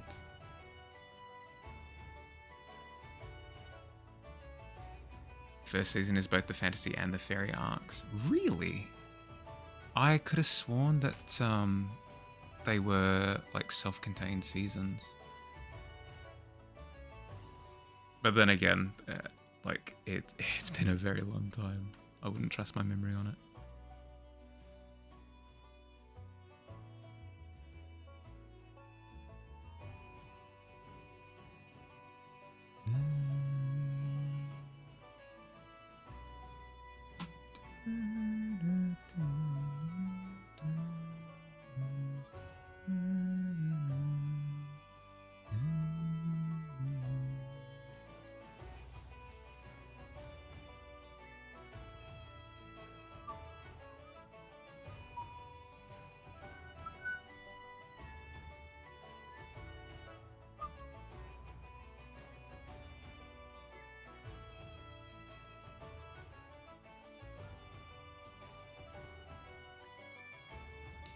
Welcome back, I think.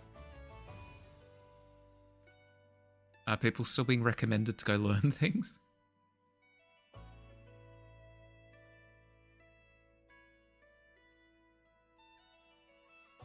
You got no ads. Nice. Excellent dodging skills.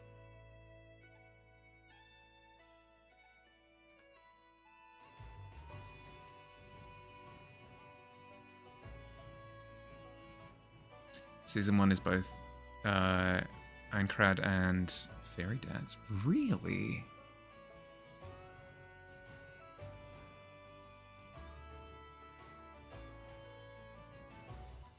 Well, goes to show how much I remember.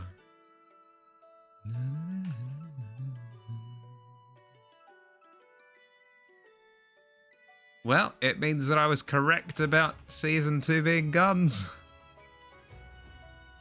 I will take that win.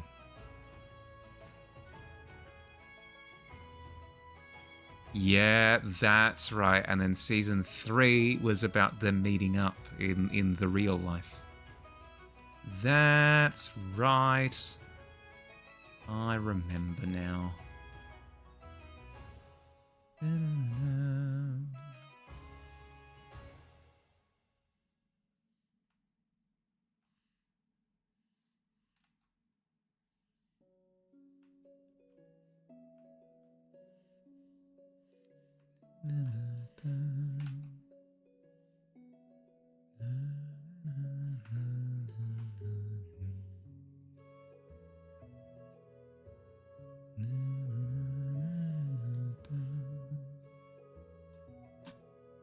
Season 2 is guns.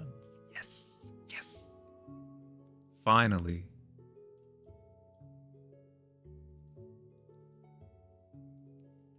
The little stream preview thing on the side is an excellent way of gauging the visuals from a slightly different perspective. Not actual perspective, like it doesn't warp the perspective per se, but it slightly changes the color grading, slightly shrinks the image.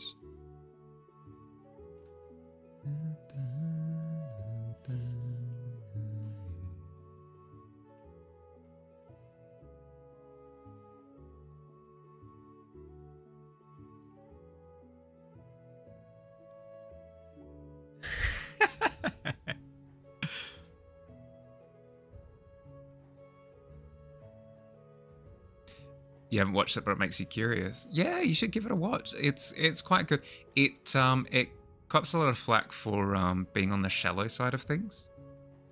But I wouldn't say like it's any less shallow than, say, I don't know, Hero Academia. Like, it has its edginess in the same way. It has like its, you know. I will say that pacing is a wee bit off. Like, it feels like it accelerates through way too much. Like, I'd prefer that it were a little bit slower. But apart from that, I'd say it's an enjoyable watch. So you can't go wrong with watching a bit of Sword Art Online.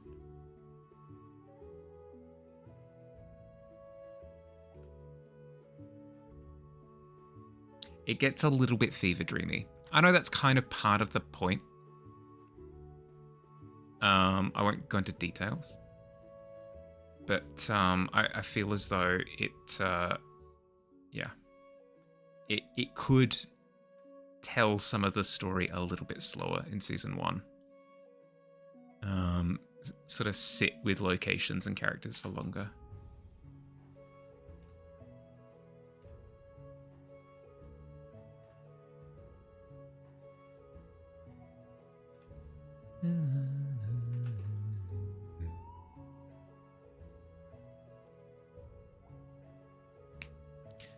Couldn't bother scrolling down the page enough to see. I liked it when I watched it when I was young, but rewatching it, I didn't enjoy it nearly as much. Right, so it fixes some of the pacing issues you were saying.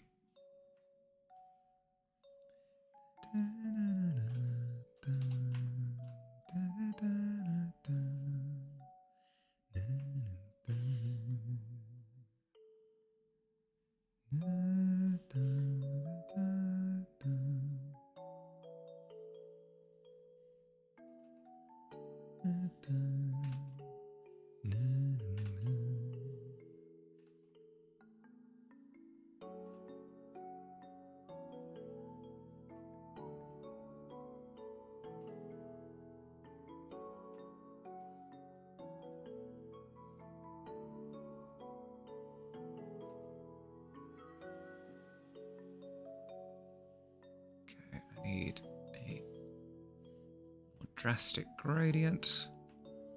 Can man work with me here?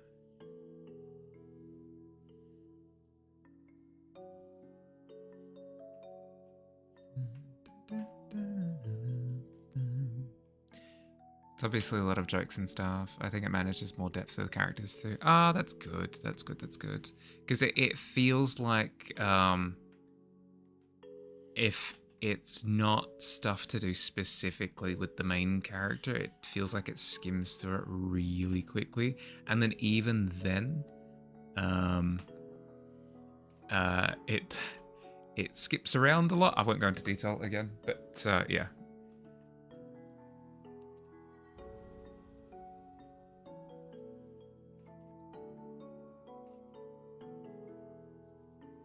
It feels like one of those shows where they hadn't quite learned the whole it's about the journey, not the destination kind of thing.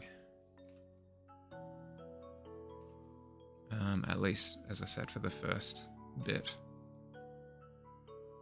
Yeah, that's interesting though, because that's interesting that you say that the fairy thing is tied into the first season, because it feels as though the first game could have used the full season. If you're saying that only half a season was dedicated to it, like another, if you doubled the duration of the first game, I think that's perfect.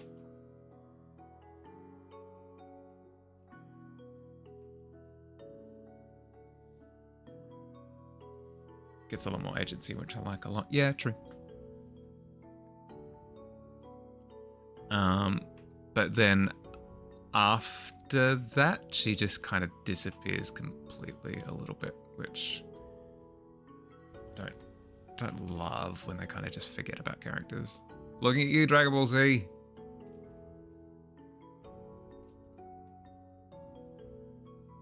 Oops, did we have other characters in the cast other than Goku and Vegeta?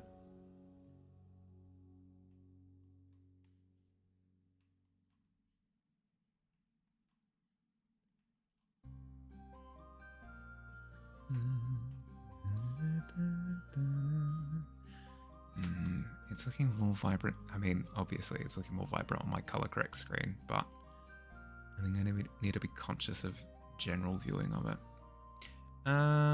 If I go darker with the sky overall, let's not be precious with it. Let's just...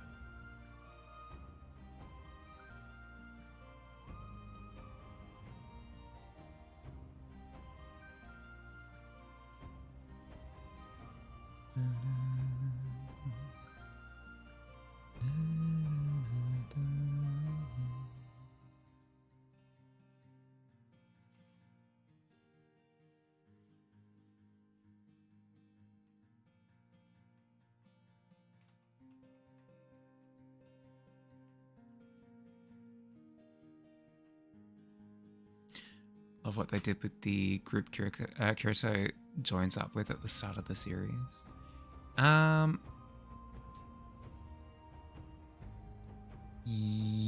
Yes. But then after that, I don't like what the pacing does. I understand what it's supposed to represent. I do. I do, and I see what they're doing. And it's like, okay, yeah, that I understand. But also, it feels undercooked.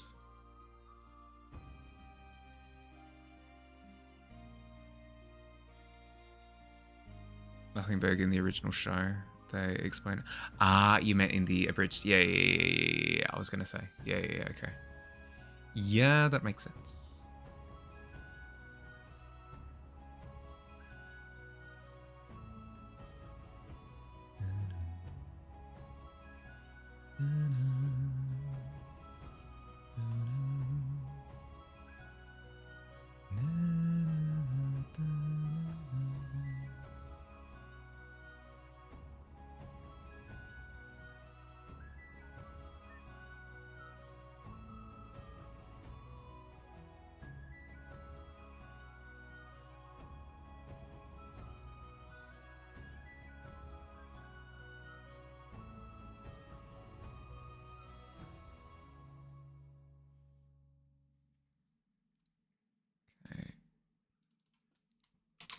Clouds, lower.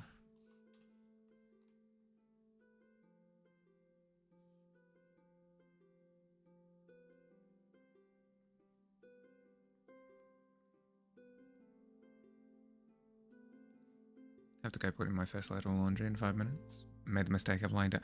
No.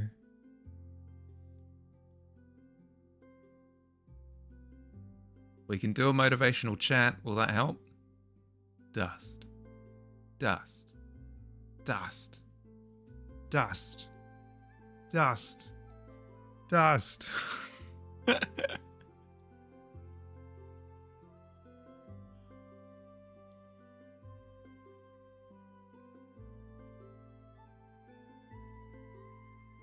Chanting cries of 1,000 voices.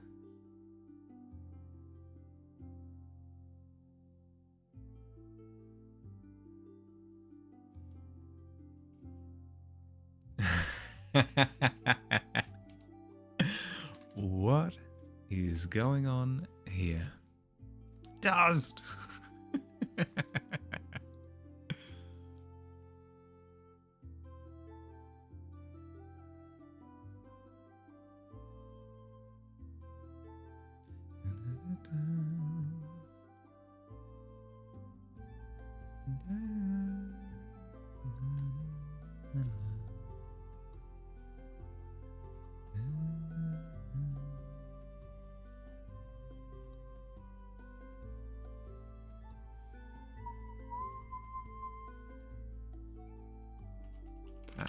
Grass.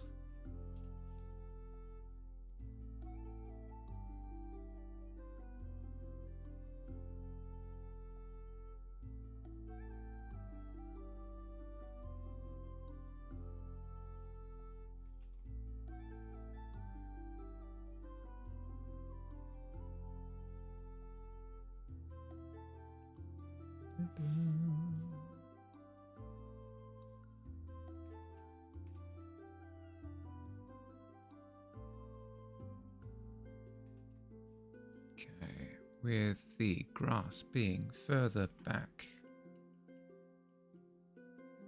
we have a thing we do. We add a bit of blue to it,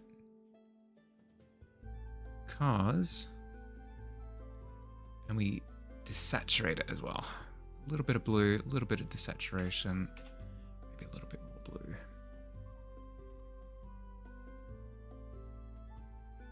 Because it has more atmosphere on it than we do over here in the foreground. Grass. Middle grass?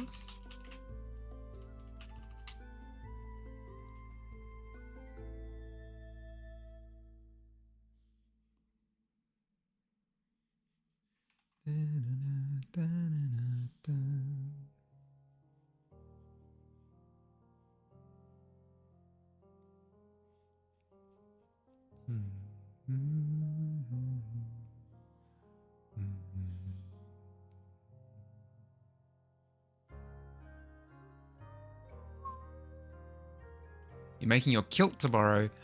Nice. Have you got the fabric in now? Or will they be providing it tomorrow?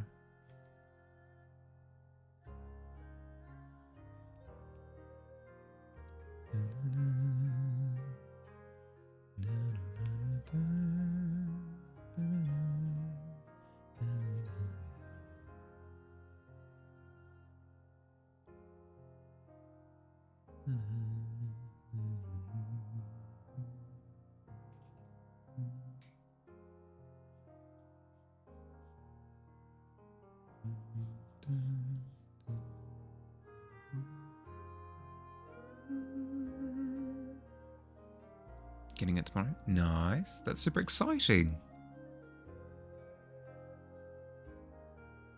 Cool. Do you have any other things that you gotta do tomorrow, or is it exclusively kilt day?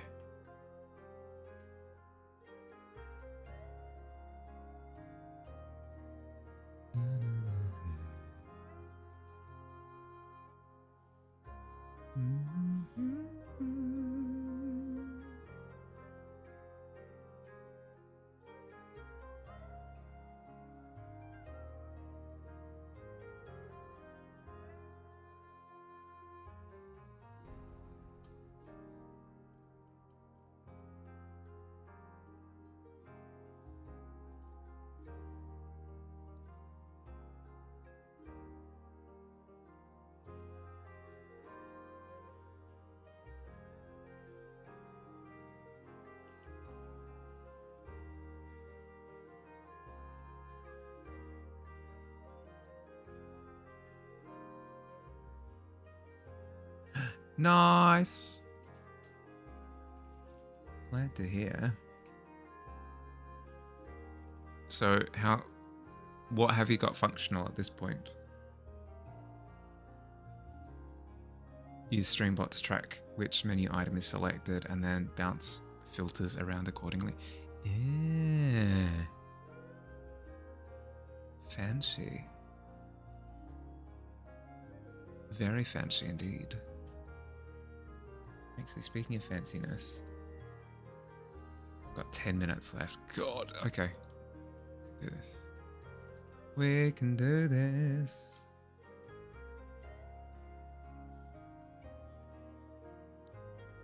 Front grass.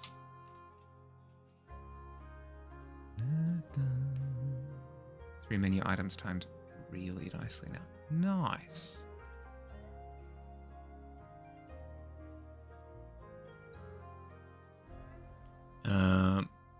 Have you decided on what you want those menu items to be?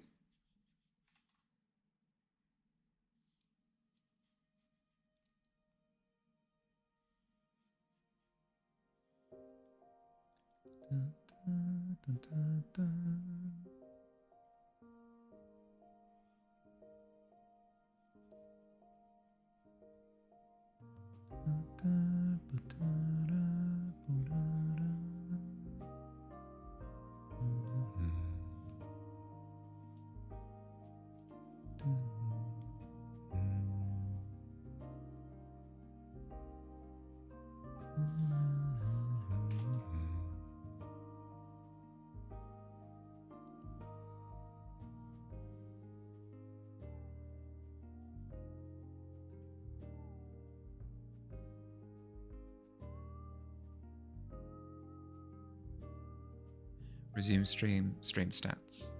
Not sure, but have save and quit for now. Yeah, okay, fair.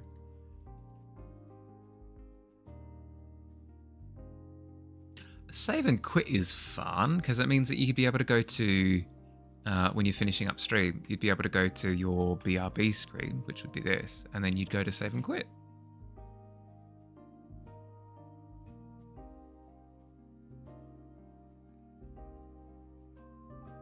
And then you'd have some sort of like end screen, right? Sorry, when I say BRB, I mean like your pause. When you're looking to end your stream, you'd go to your pause screen and then go to save and quit. Yeah. I thought I put my phone on mute. Why is it still making bling noises? It was not on mute at all.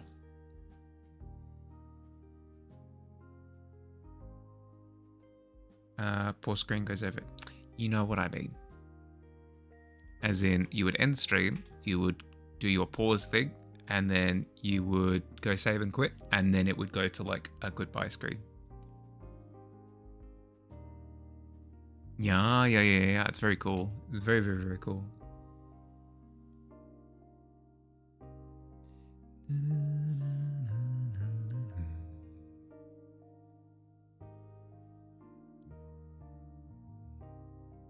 It's almost functional. Almost.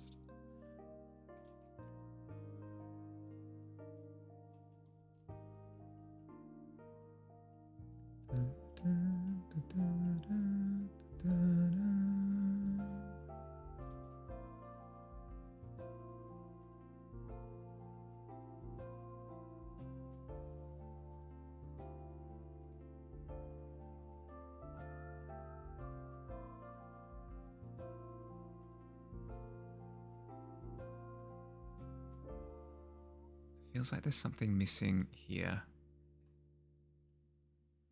I could just straight up put a shack here, like a little house, on perspective. That'd be fun.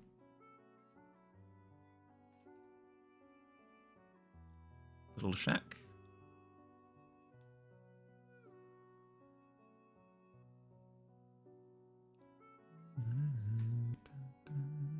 Especially with the worm coming through here. It feels like it's missing something there.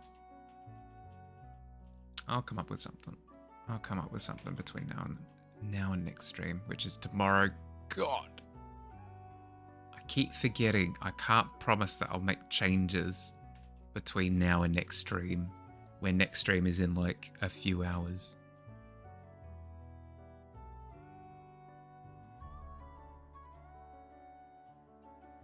Think that yeah. I think so. It's just too empty without it.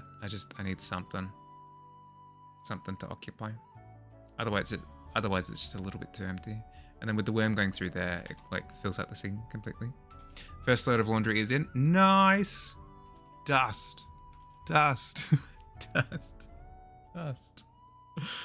The chance of victory.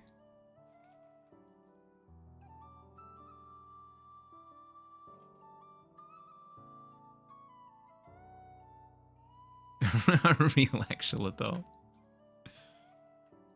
Congratulations. You've done it.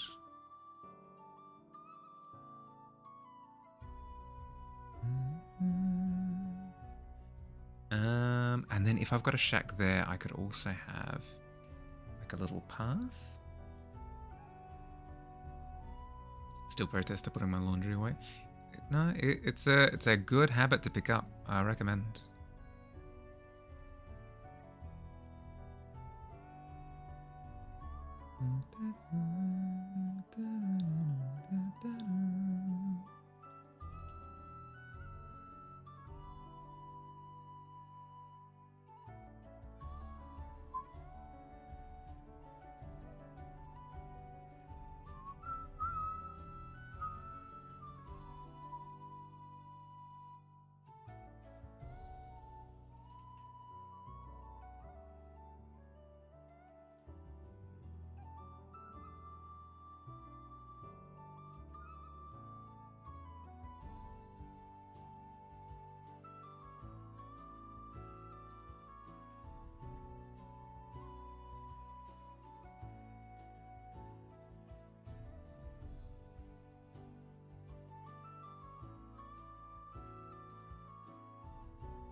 Shoving it on the floor though. The only reason I put it away is because I want to sleep when it's on my bed. No, you should try and develop it as a habit, because then you don't have to think about it. That's the worst. Is what's here? It's one of those things where if you learn how to do it early, it's like a life hack. It makes your life so much easier for like spans of years.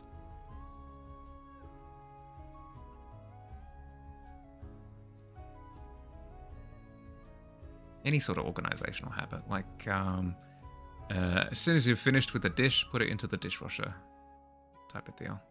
Anything like that is super useful. Yes, please, Billy, if that's cool. Thank you, thank you. You are a legend. Snoozed for 5 minutes. Sweet. We'll go for another minute and then we'll wrap up. Because we'll have hit the 4-hour mark at that point.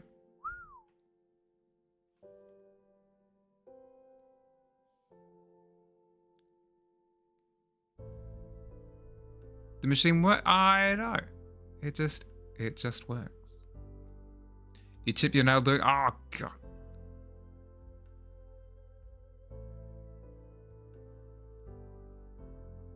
Rest in pieces. Dust snail.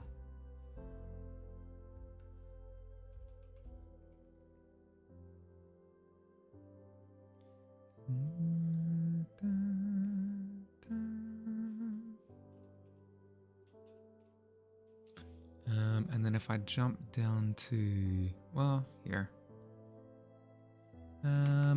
House, draft, something. Something. I don't want it too complicated, just because that's not the point. The point of this illustration isn't to do pretty picture. I mean, it is, because why not? But it's a proof of concept for animating elements.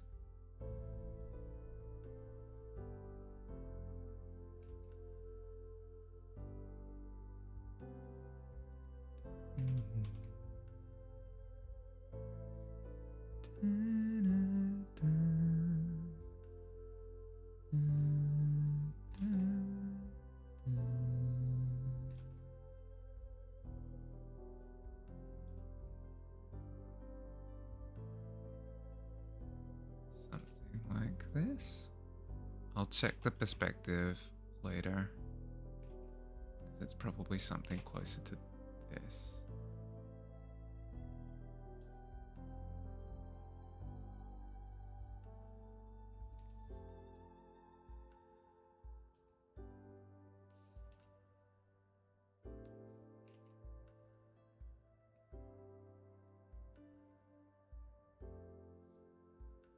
But I can worry about it later.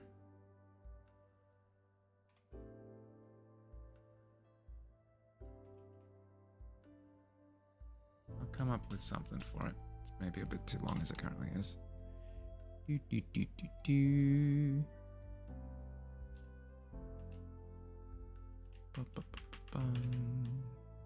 I tried using the deck for illustrating earlier today, Billy. It's a little bit too clunky because I need access to too many keyboard elements. I just run out of buttons very quickly. So for example, if I want to use the arrow keys, or if I need to hold the Alt key or the Control key or the Shift key, like it, yeah. I gave it a red hot go though, but yeah, probs not, at least for now, until I can figure it out.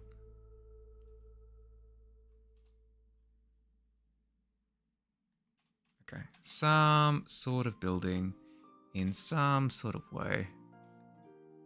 Again, perspective's probably off there. I'd need to check it properly. Something like that. The halfway point would actually be closer to there, so it means that the center is off. Yeah. All needs a bit of work, but we're getting there. We have a direction. When you end stream, don't close your stuff, just for a quick test. Yeah, sure. Let's wrap up there for tonight. Thanks for hanging out, everyone. Hope you had a good time. We laughed, we cried, we had memes. We had a good, yeah. I had a good time at least. Thanks for joining me. Let's see if there's anybody on. Twitch.tv. Luna's on. There are a few people on, actually. Yeah, let's head over Luna. No, we raided her recently, didn't we? Let's head over to Tika. Tika we haven't checked out in a while. Raid. Tika.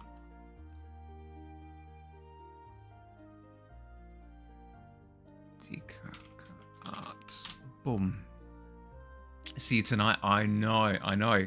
In, let's see. 9 hours? Around 9 hours from now. Cool. Yeah, that's me done for tonight. Thanks everyone for hanging out. Have a good rest of your day or night, depending on where you are. Have an excellent start to your week, and I'll see you soon. Bye.